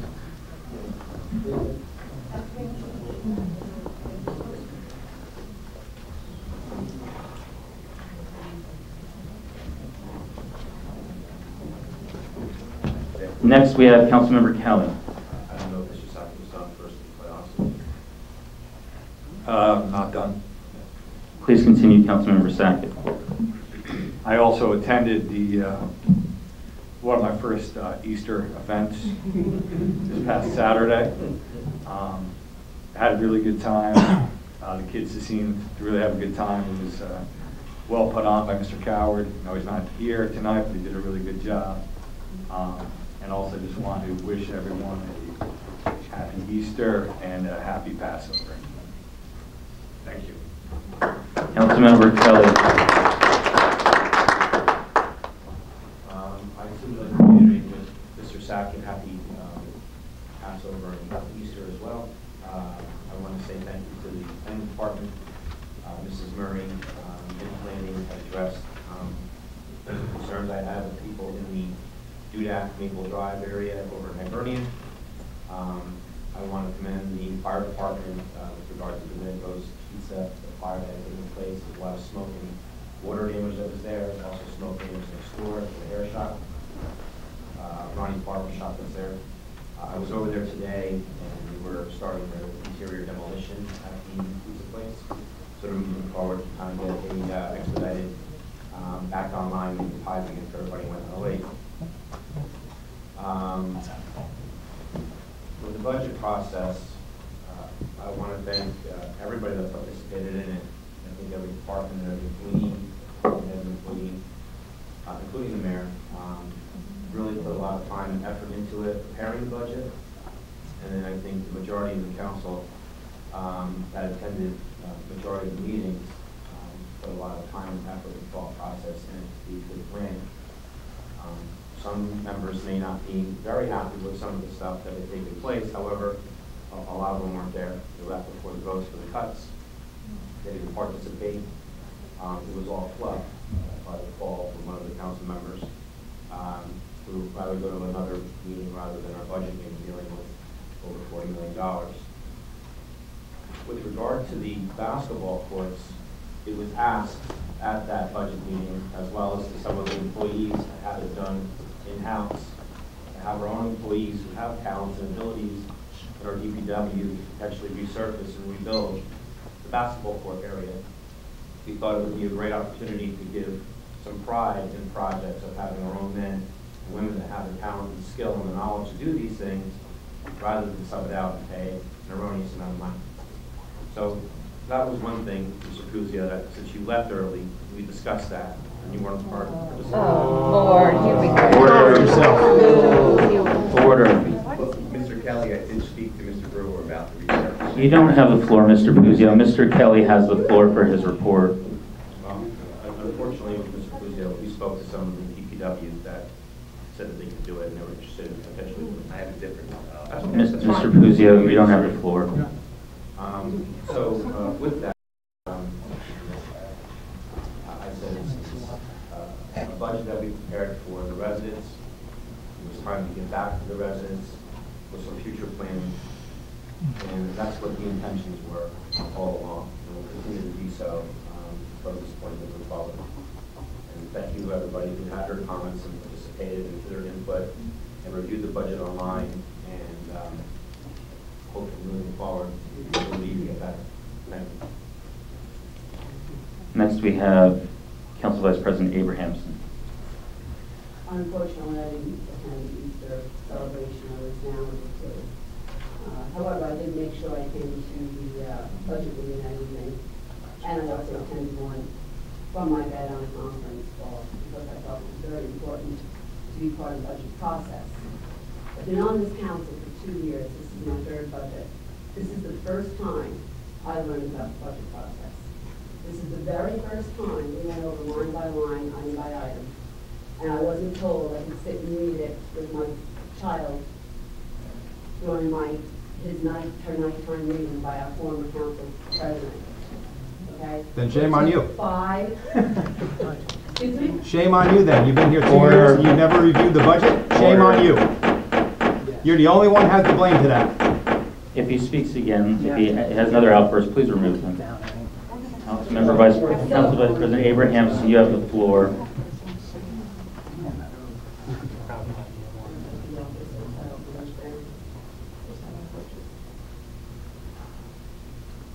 Okay.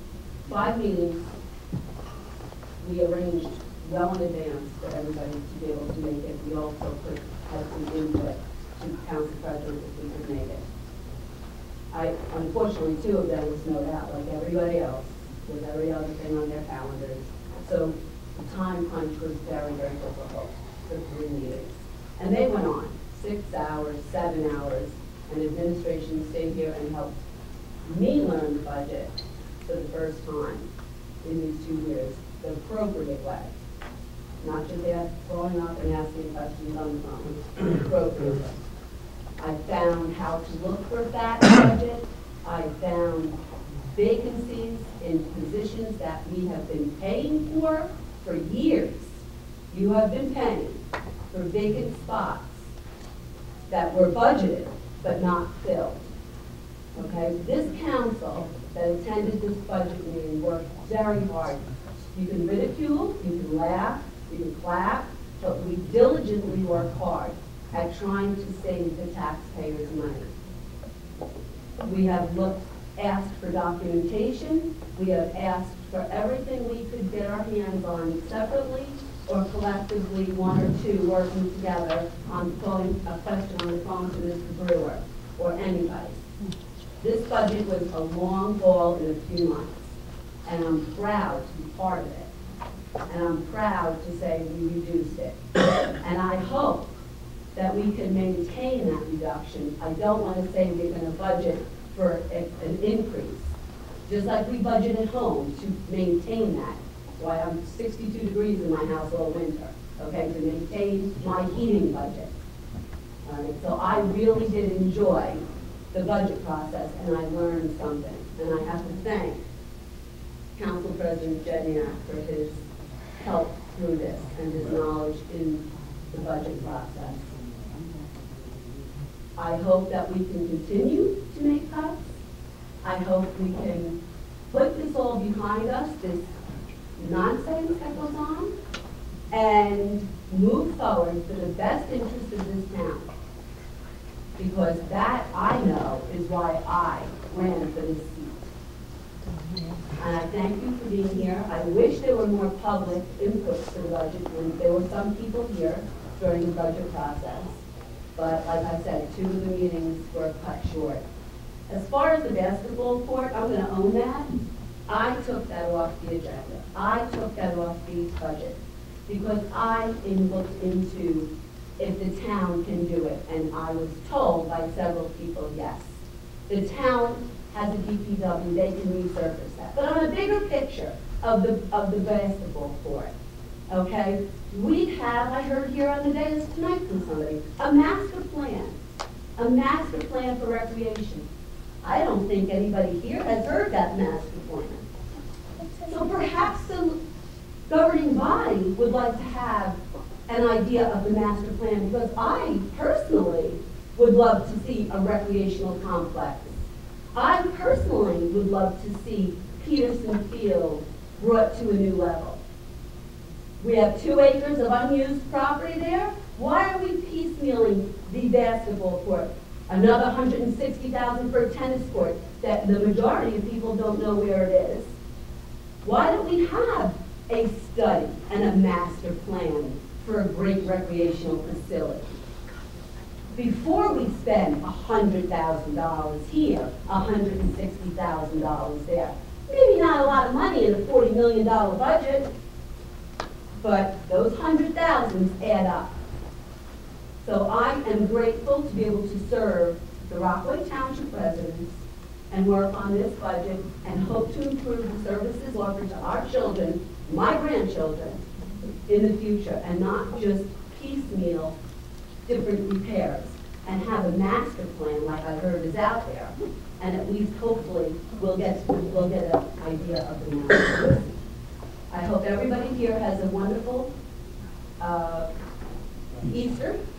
I hope Passover is enjoyed by all, and I hope you all take your precautions for the flu, because I just got hit with the second bout of influenza B, and it wasn't fun. and that's the new one out there. So just don't let your guard down when the weather's getting better. Thank you very much. Enjoy the holidays. Thank you.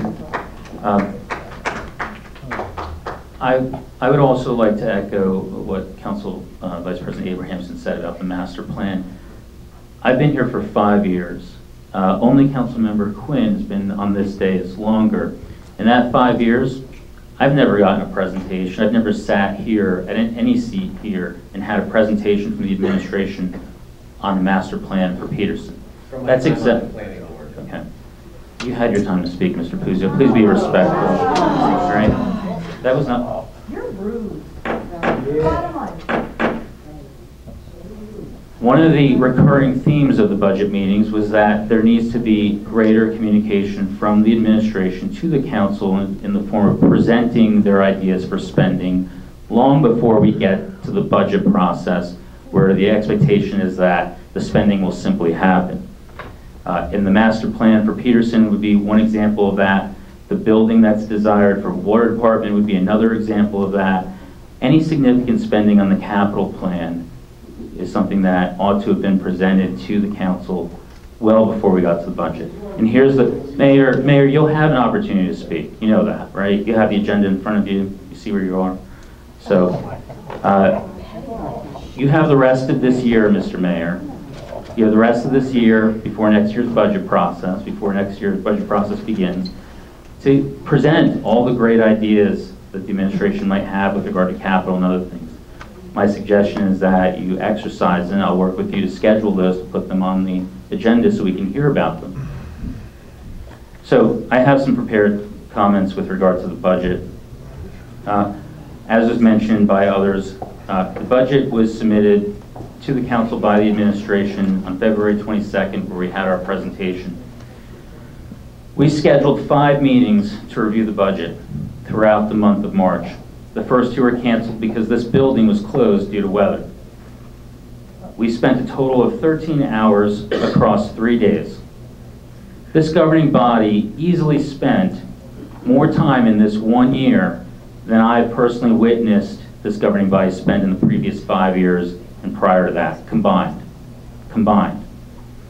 At each budget meeting, we went through each department's budget with representative staff from the administration. At the completion, the council visited every single page of the 250+ page budget book at least once. And we did a lot of flipping back and forth through that book. But we, for the first time, this governing body, at least in the time that I've been here, went through all of this together, every single page.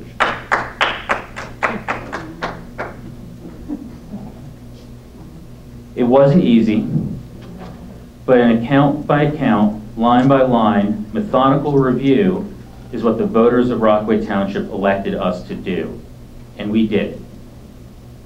The result is that this year's 2018 salary and operating budget has been cut by over $1 million. I'll say that again. The salary and operating budget has been cut by over $1 million from the 2017 budget, from last year. It's an over 2% reduction from 2017. It rolls municipal spending back to less than the 2015 budget, which was 3 years ago. Additionally, the capital budget was cut by another $245,000, which is an 11% reduction from 2017, reducing our debt. At the same time, this budget contains no layoffs and no service reductions from what the township actually did in 2017. So how did we cut more than $1 million?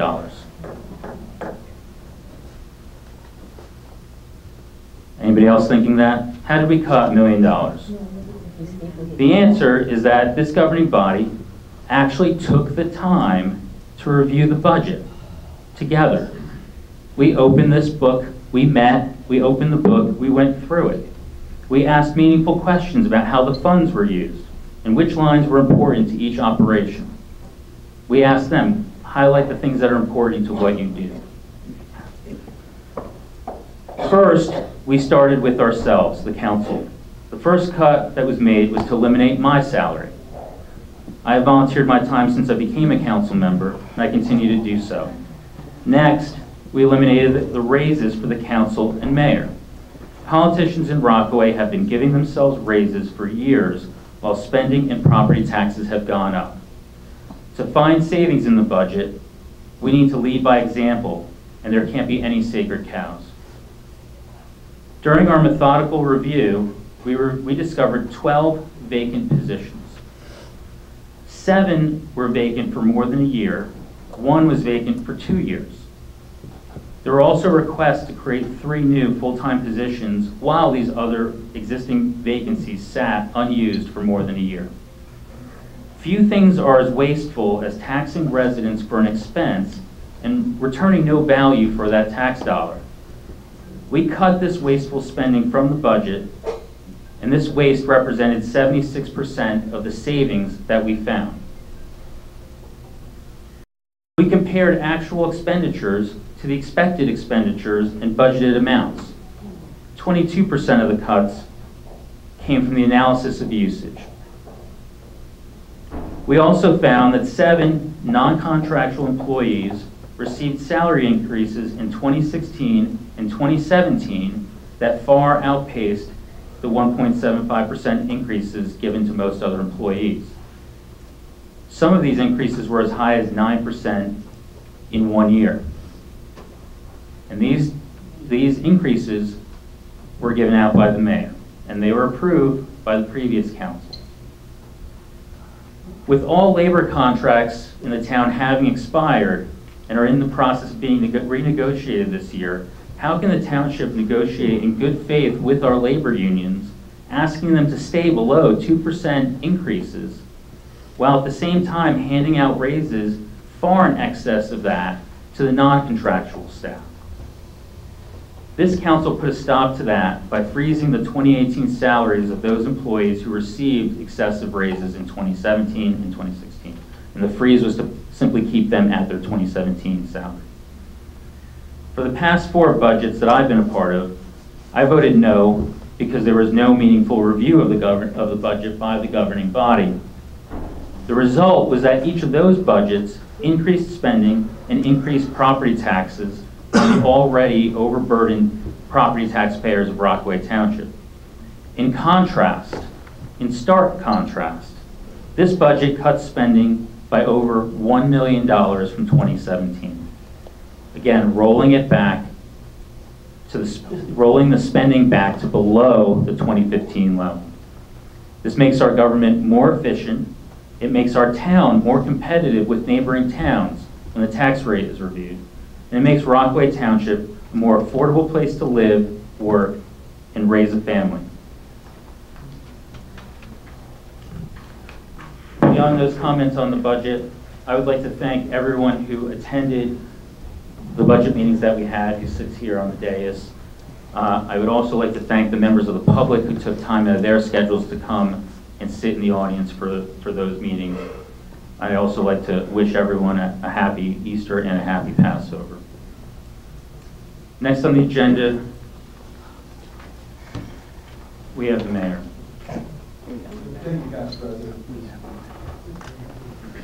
I don't even know where to begin. First, I'll just like to thank everyone who asked everybody who put it together.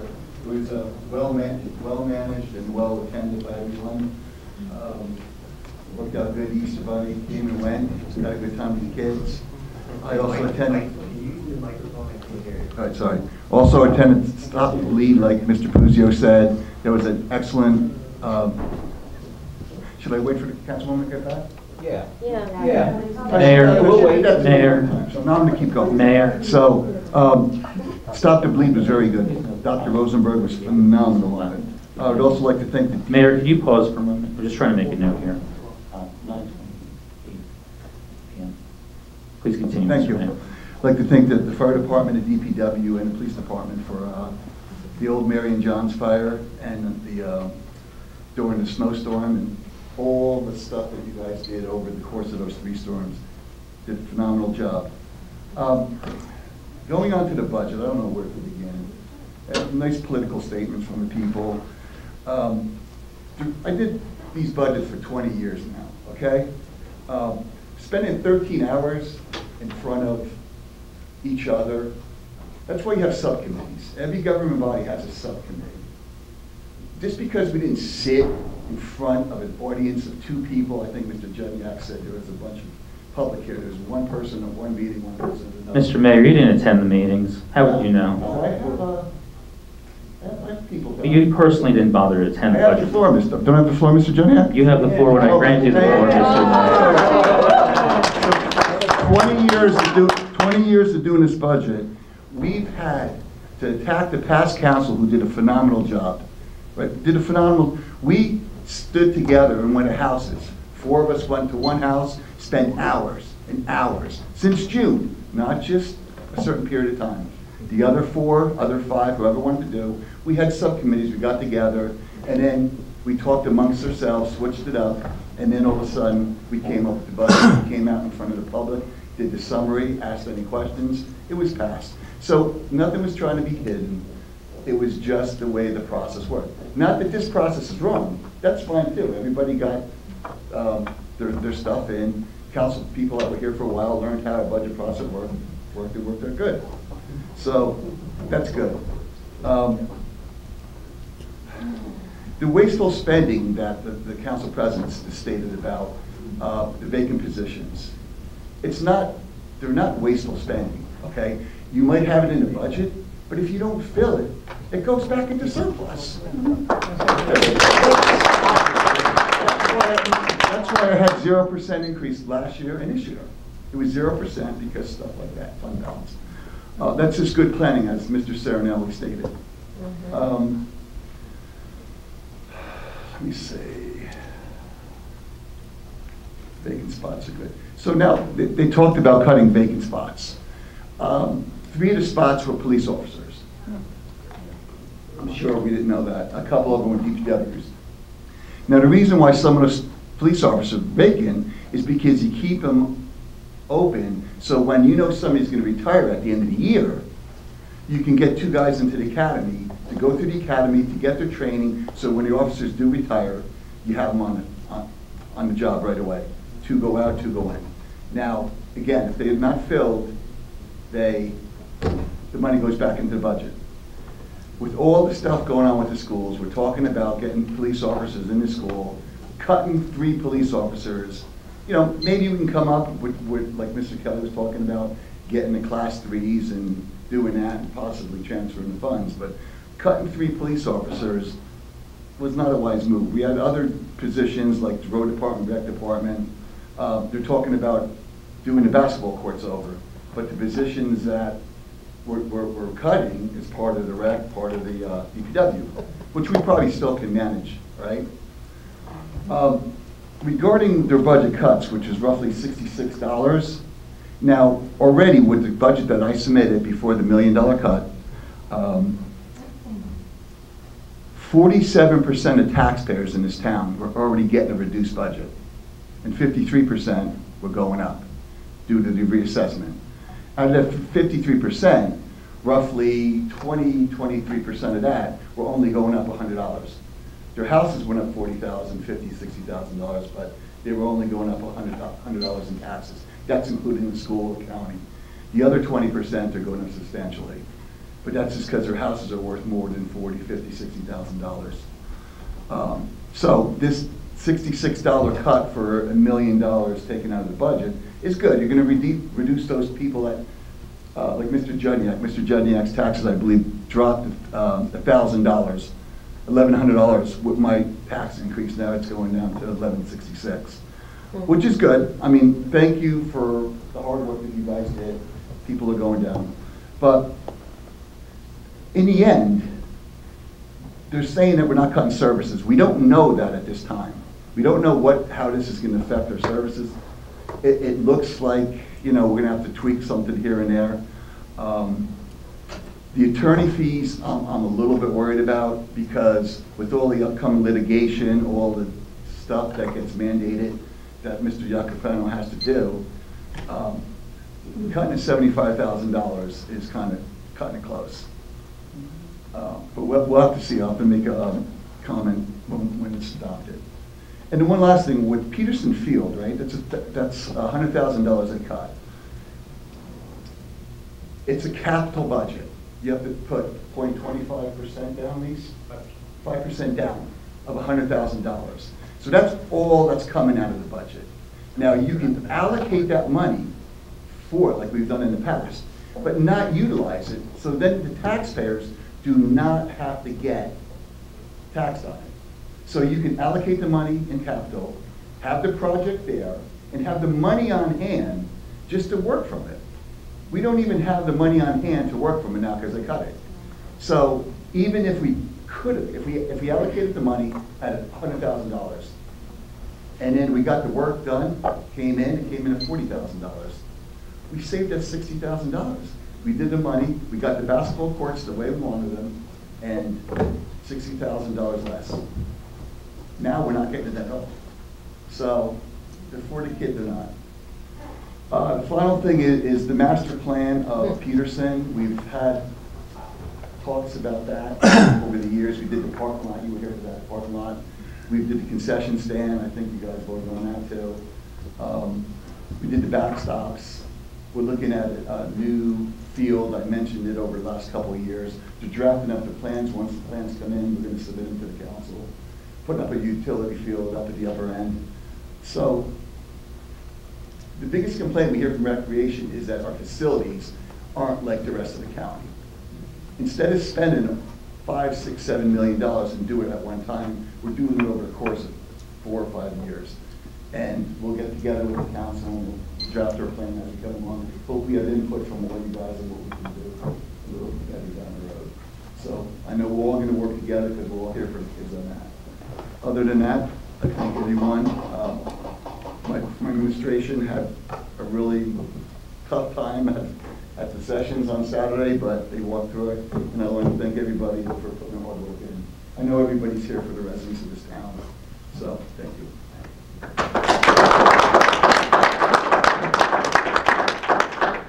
Township Attorney.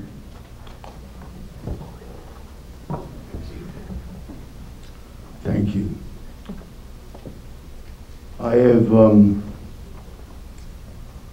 I need to focus initially on the Township Council's vote on the introduction of the budget. The cut to the Township Attorney's line item was apparently effective this past Saturday. I learned about the cut yesterday and had my first opportunity to examine that and the cuts to the rest of the lawyers working for the town today. I am not clairvoyant. I was not advised of what the council did. But as we heard with the council president's criticism of the time it took me to generate the litigation inventory, I question, I really do get tired of innuendo after a while. I prefer to be much more productive of my time for the township. There is a conflict in the manner in which the budget was passed. A conflict is a conflict is a conflict. Had I a crystal ball, I would have advised the council of that issue had I known that a cut was going to be made 2 weeks before. But it doesn't matter. A conflict is a conflict is a conflict. Now, what is the implication of that? I will tell the council that under the law of New Jersey, permitting a conflicted individual, a member of the council, to vote on anything, a resolution or an ordinance, has the clear capability of vitiating that resolution or ordinance. That is to say, making it a nullity. We've had 2 examples of this previously, where I gave well in advance and repeatedly conflict opinions concerning Mr. Kelly to this council, concerning the council's efforts to pass illegal resolutions, restructuring the function of the township attorney, and attempting to limit the health benefits plan participation or cost participation on behalf of the mayor and Councilman Quinn. There certainly was no timing problem or complaint, but the council, well, I shouldn't say the council, because you see we have another problem here. It may come as a shock to the council president, but he alone does not get to determine whether a conflict on the part of an individual member of the council exists. The question of whether a member of the council is conflicted should be put to the entire council for determination and vote. That has never been done. Now, the township attorney has been directed by a impractical and illegal protocol, namely resolution, to provide this enhanced litigation inventory, including risk assessments as to all the matters that are listed on the litigation inventory. Now, I don't know what purpose this will serve, but of course we have a deadline. That deadline is April 20th. Well, I tell the council and I tell those assembled here this evening that that task is unattainable by me or my firm, and the deadline certainly cannot be met. And it is a total waste of time and money. Now, the time part relates to the money part, but I or any other lawyer is hardly capable of providing a risk assessment as to cases which I am not handling. As council president and the council were told when I was given the litigation inventory assignment, we do not control most of the litigation that is being handled by or for the township. Therefore, it was necessary for me to contact approximately 6 other attorneys to get them to provide me with sub-inventories to be incorporated in a master inventory. I cannot provide the council, or the administration for that matter, with a valid risk assessment on cases that we are not handling. It's as simple as that. Then we have a request for a conflict opinion on the mayor's veto. Now that's rather novel in my appreciation, because apparently in recognition of the fact that the majority of the council no longer has the supermajority required to override a mayoral veto, now we're looking to see if the veto was in some way illegal. And of course they requested a legal opinion. Now I have provided the council president and the majority of the council, and in fact the whole council, with a variety of legal opinions concerning the ordinances and resolutions which have been passed thus far, and as far as other things. What other things? Well, for example, Mr. Kelly's assertion and Council President Jedniak's acceptance of the attorney-client privilege on the issue of whether or not he had a conflict in voting on the health benefits resolutions or ordinances. Seems to me that every opinion I have provided to the council has been ignored. But we requested another one. Now, so we can clarify at least the process. The process for the council to request the services of a municipal attorney should be to make that request through administration, not by resolution. The council does not have the power to manipulate the services of the municipal attorney by resolution. And I'm sure you'll question that opinion and ask for a memo on it. And you won't get one. I am becoming increasingly frustrated, but let's get back to the money aspect. So what have they done? You have 3 minutes left. I don't know where there was a time limit, Council President. Under the law, you're required to announce a time limit. You've been speaking for 7 minutes. I may speak for 7 more. No, you won't. You have 2 minutes left. No, you have to be recognized to speak here. You're aware of that, Township Attorney. I suggest you use your last 2 minutes. Well, wisely is a term which doesn't often apply in these chambers these days, but in any event, let's talk about money, okay? We now have sitting before you a township attorney whose budget line item has been cut to a lower rate than has been expended every year. Now, Mr. Palumbo, you referenced 6 years ago. 6 years ago, the municipal attorney was Mr. Buzak's firm, absolutely fine municipal attorney. My recollection is Mr. Buzak in 2012 billed Rockaway Township $297,000 in change for his services. In no year since 2012, which is the 5 years that my firm has been municipal attorney, have we approached that amount in billings. And in many years have been $20,000 and $30,000 less. But you see, when you get assignments like a litigation inventory with risk assessments and nonsensical conflict opinions, the money that remains in the legal account can be consumed very quickly. Now, considering where the votes lie on this council, ladies and gentlemen, I ask you, what do you think the vote would be 3-4 months from now, in the midst of, for example, dealing with a case that's vital to the township? I'm referring to the case that Mr. Kelly has brought.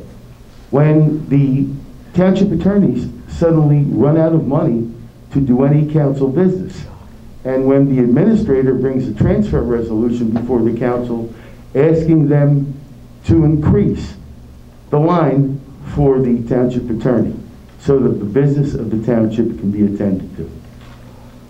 What do you think the decision on that transfer resolution would be? Happy Easter, a good Passover to everybody. Mr. Brewer, you're next. Thank you, Council President. I have no report. Do any of your department heads have reports? Happy Easter, Passover.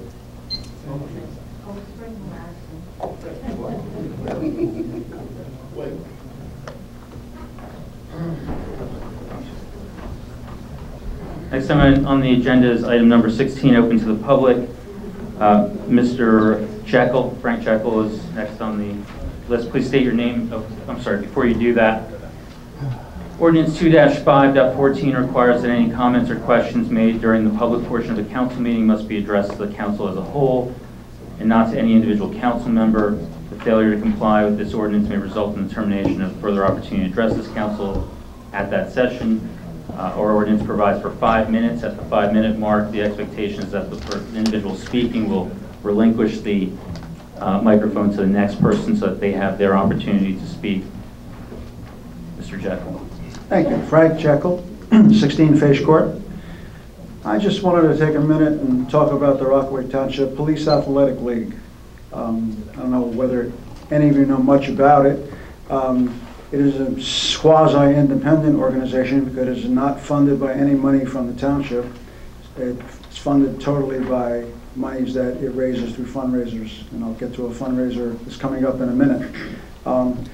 The purpose and mission of the Rockaway Township PAL is to provide athletic opportunities for challenger youth and challenger young adults who otherwise could not take part in the standard recreation offerings that the township has. So we think we're doing a good thing by allowing these kids and young adults to get out there and play a little basketball, play a little softball. We take them on trips once in a while, and we think we're doing a good thing. To sum it up, we're having a fundraiser, our major fundraiser, which is a prime rib dinner at Norbu Lodge on April 14th.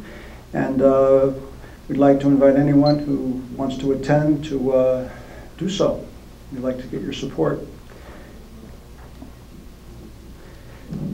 I don't know the number offhand, but if you want to attend, I can give you a name and a phone number.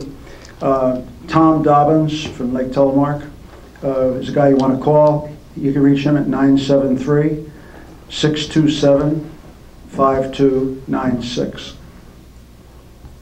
And that's all I have. Thank you. Thank you for your comments. Next on the list, we have Brian Wittig. Please state your name and address for the record. Hi, Brian Wittig, 18 North Lakeshore Drive, Ward 4, District 3. First of all, thank you for the council for appointing me to the Financial Review Board. I appreciate it. I will tell you, I will do a great job. And I will pleasantly surprise some of you, I think. So And I think the whole board will. And I think that the township will benefit from this. I mean, there's no way a township can't benefit from somebody looking at the finances and giving it a once-over. I mean, it's sort of a no-brainer. Second, the budget, thank you, thank God that finally the budget is going to be cut. That's what we elected the new direction of the council to do. And thank you for cutting it so much. I wish you could have made it like 2 million, but 1 million is a good start. And you have to start somewhere. I mean, you know, we do this on a national level with taxes, with the tax plan by the president, but the local level is really important. And $67, $100, $125 in somebody's pocket is money, and it's money that, you know, why should we give it to Rockaway if Rockaway doesn't need it? I mean, that's all I got. Thank you. Thank you for your comments. Next on the list is Katie Platts. Please state your name and address for the record.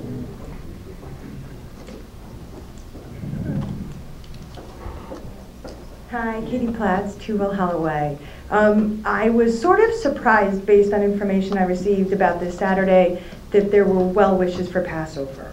It's my understanding, and correct me if I'm wrong, you know, you kind of made comments criticizing members of this council for not being able to stay for all of the meetings. It's my understanding at least 2 of the members had to leave on Saturday in order to observe the Sabbath. I observed the Sabbath, and if I had to leave to observe the Sabbath and I was then criticized for not being there, I'd be pretty insulted.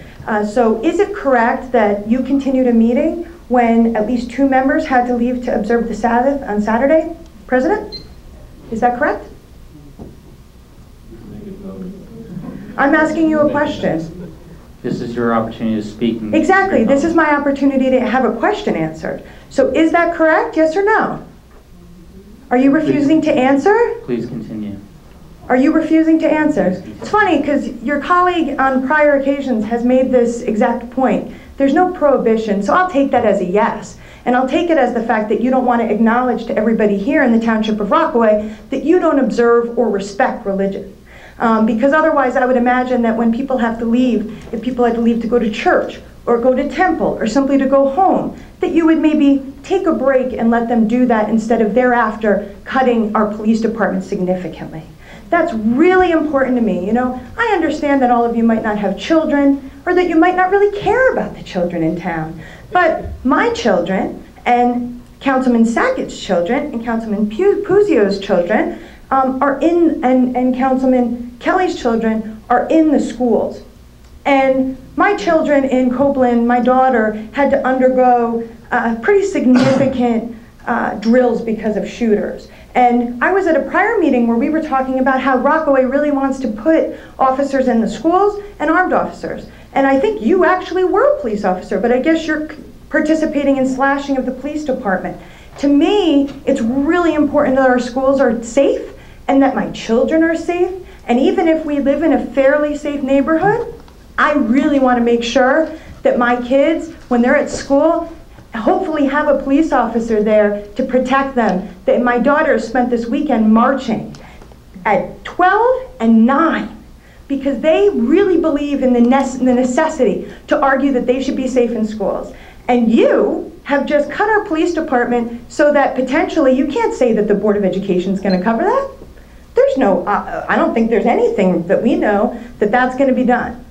But you have taken the affirmative action to slash it. So I take that as a personal insult because maybe you don't have kids, maybe you don't care about our kids. Maybe you really care about being able to stand up and say, I cut a budget, I care about my kids. So I'm very disturbed, I know a lot of people are disturbed by the cutting of our police department when we're at this emergency point where we need to make sure that we're more safe, not less safe, when people where children are being shot and killed in schools. And right now we don't have cops in what, 5 elementary schools and 1 middle school, 6 schools? How many cops do you need for that? I'd imagine at least 3. You also really have evidenced every time I've been here, we have 5 elementary schools and a middle school. if you were counting on your fingers. So you have a real misunderstanding of the law, and that's been evidenced every time I've been here. You don't understand a conflict of interest. That's been proven. And you also don't understand how an attorney can't tell you how long it will take to represent somebody in litigation. You, for whatever reason, are unwilling to take the advice of an attorney. You're not an attorney. Accept it. Take the advice. Understand what you don't know. You don't know everything. It seems to me you're very uncomfortable with hearing other opinions that might not be yours. You cut people off. All we're trying to do is have a discussion. But time after time, the mayor, the attorney, a councilman wants to talk. The truth is, as an attorney, you cannot contemplate or explain how long it's going to take. And why are you cutting an attorney budget and then requiring him to do nonsense tasks that are only necessary to serve your independent agenda? That doesn't benefit the Township of Rockaway, neither did the list of litigation. That had to do with your ability to sit there and try to make some sort of political point. It's impossible. I can tell you that when you have litigation, it takes a while and it likely will cost money. But in fact, if you were to get this attorney to say, you know what, I think this lawsuit is going to cost, I'm almost finished, I'll finish my thought. If you say that a lawsuit is going to cost $1 million, that's probably going to have to be added to your budget. Finally, Officer, please help her. I would appreciate if you would, let me just finish my thought. Officer, please help her. Okay, again, gavel me off because you know what? I'm making really good points that you don't want to expect. Your time has expired. Please let the next person and keep refusing to accept that some people might want to celebrate their religion. Next on the list is Mike Antonelli.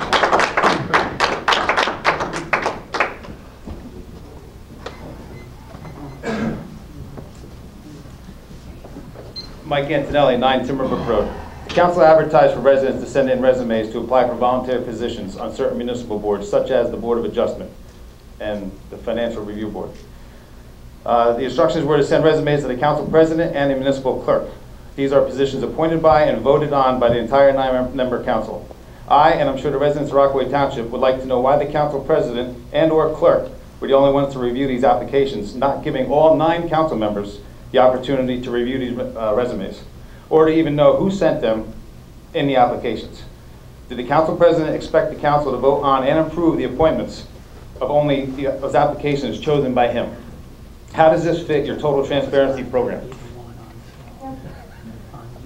I have one question about the budget adjustment that was spoken about tonight. It's my understanding that part of the budget decrease is that we're not filling 3 positions on our police department, which I believe we direly need, especially with the school incidents.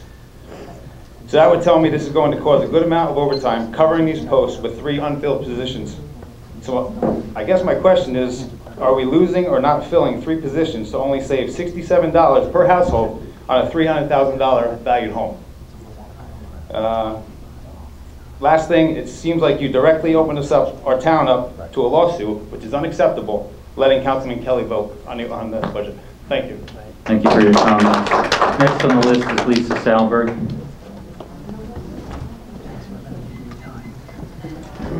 Please state your name and address for the record.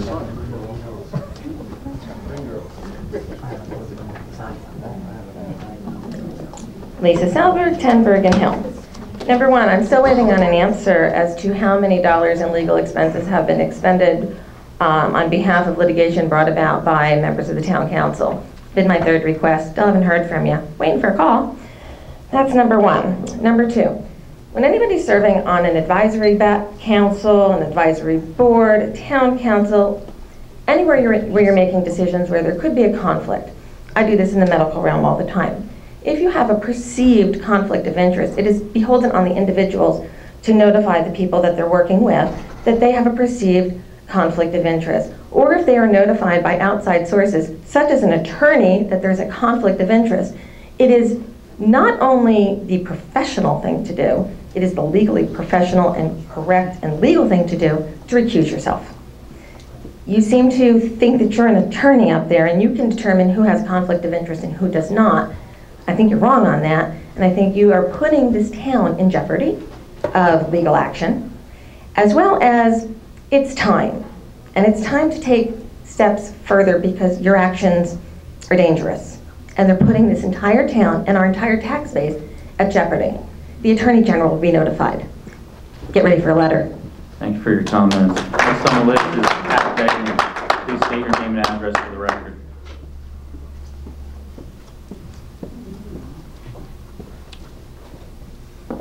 Pat Degnan, 88 Valley View Drive. I'm a little bit disturbed by the fact that at every meeting, it says that the first open to the public is only on agenda items, and then there are 3 or 4 motions that are proposed that the public has no input on. I think, and tonight, the same thing happened. As far as meetings were canceled, I got notified that 2 meetings were canceled for the budget, and I had planned to attend some of them, but I never got notification when some of the budget meetings were rescheduled. So I would have tried to be at many of them if I could have. The other thing, I'd like to take this opportunity. I was going through papers, and I found from the Daily Record from November 11th, 2012, and it talks about Sandy and what our mayor did during Sandy and the council did during Sandy and how they helped the residents. And it's obvious that our mayor has continued to do this because he was very helpful during the most recent storms where we've had so many power outages, and I think we're very lucky to have him. Thank you for your comment. Now, close to the public. Is there a motion to adjourn? Answer the questions. Answer the questions.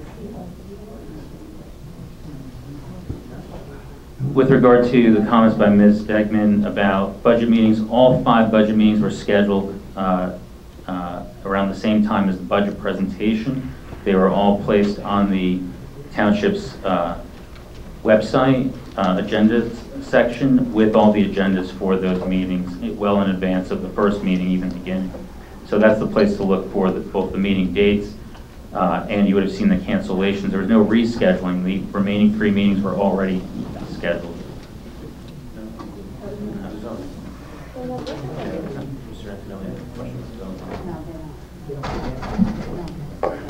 Councilmember Palumbo, you have a comment? There was many on Saturday. I was sitting out on that bench. Why do you not have a meeting on Saturday? When the meetings were scheduled. No. Was it for observance or was it to go babysit? No, I had a family. Okay. Yeah, I'm sorry. But I knew. I'm sorry. I'll allow you to answer and just give me a moment. I had not made a note of that. The question with regard to Sabbath, no one who did not attend the meeting and no one who left early indicated that they were leaving because of the Sabbath. And no one made any indication as to what time or the Sabbath would begin, either with regard to the scheduling. In fact, other than some nondescript statements about the schedule at the beginning, there were no suggestions made to me about that. So, Councilmember Friedlander, if you'd like to respond to Councilmember Palumbo, please feel free. When the 5 meetings were scheduled, I looked at my calendar and I said, I had a problem with Friday, but I definitely had an issue with Saturday. But I could stay as long as I can. I changed my plans and I made that Saturday meeting till 12 midnight. Saturday, I was there at 2 o'clock. I said I have to go to New York, a family thing, and he knew from the beginning of the schedule, I left at 4.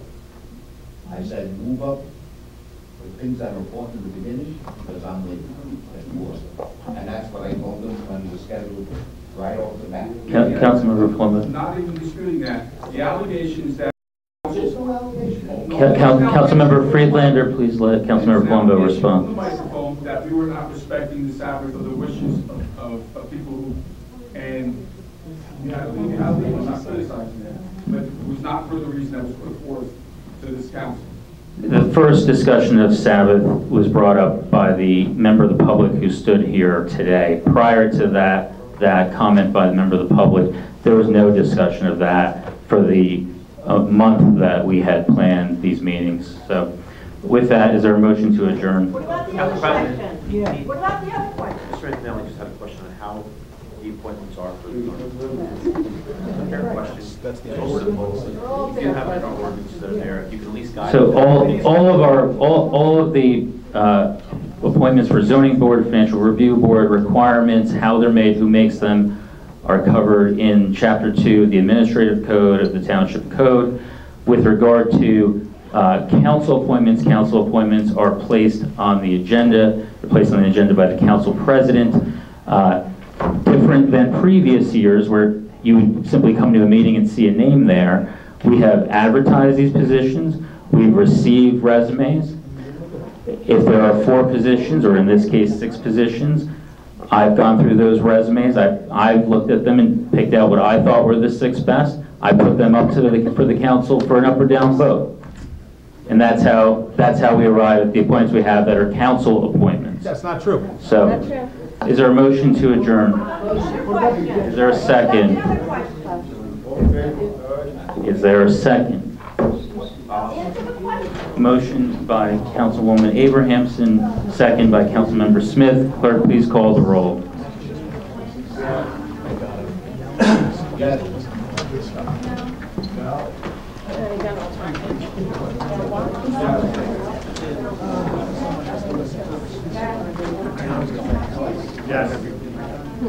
Yes. Yes, meeting adjourned. Next meeting is Tuesday, April 10th.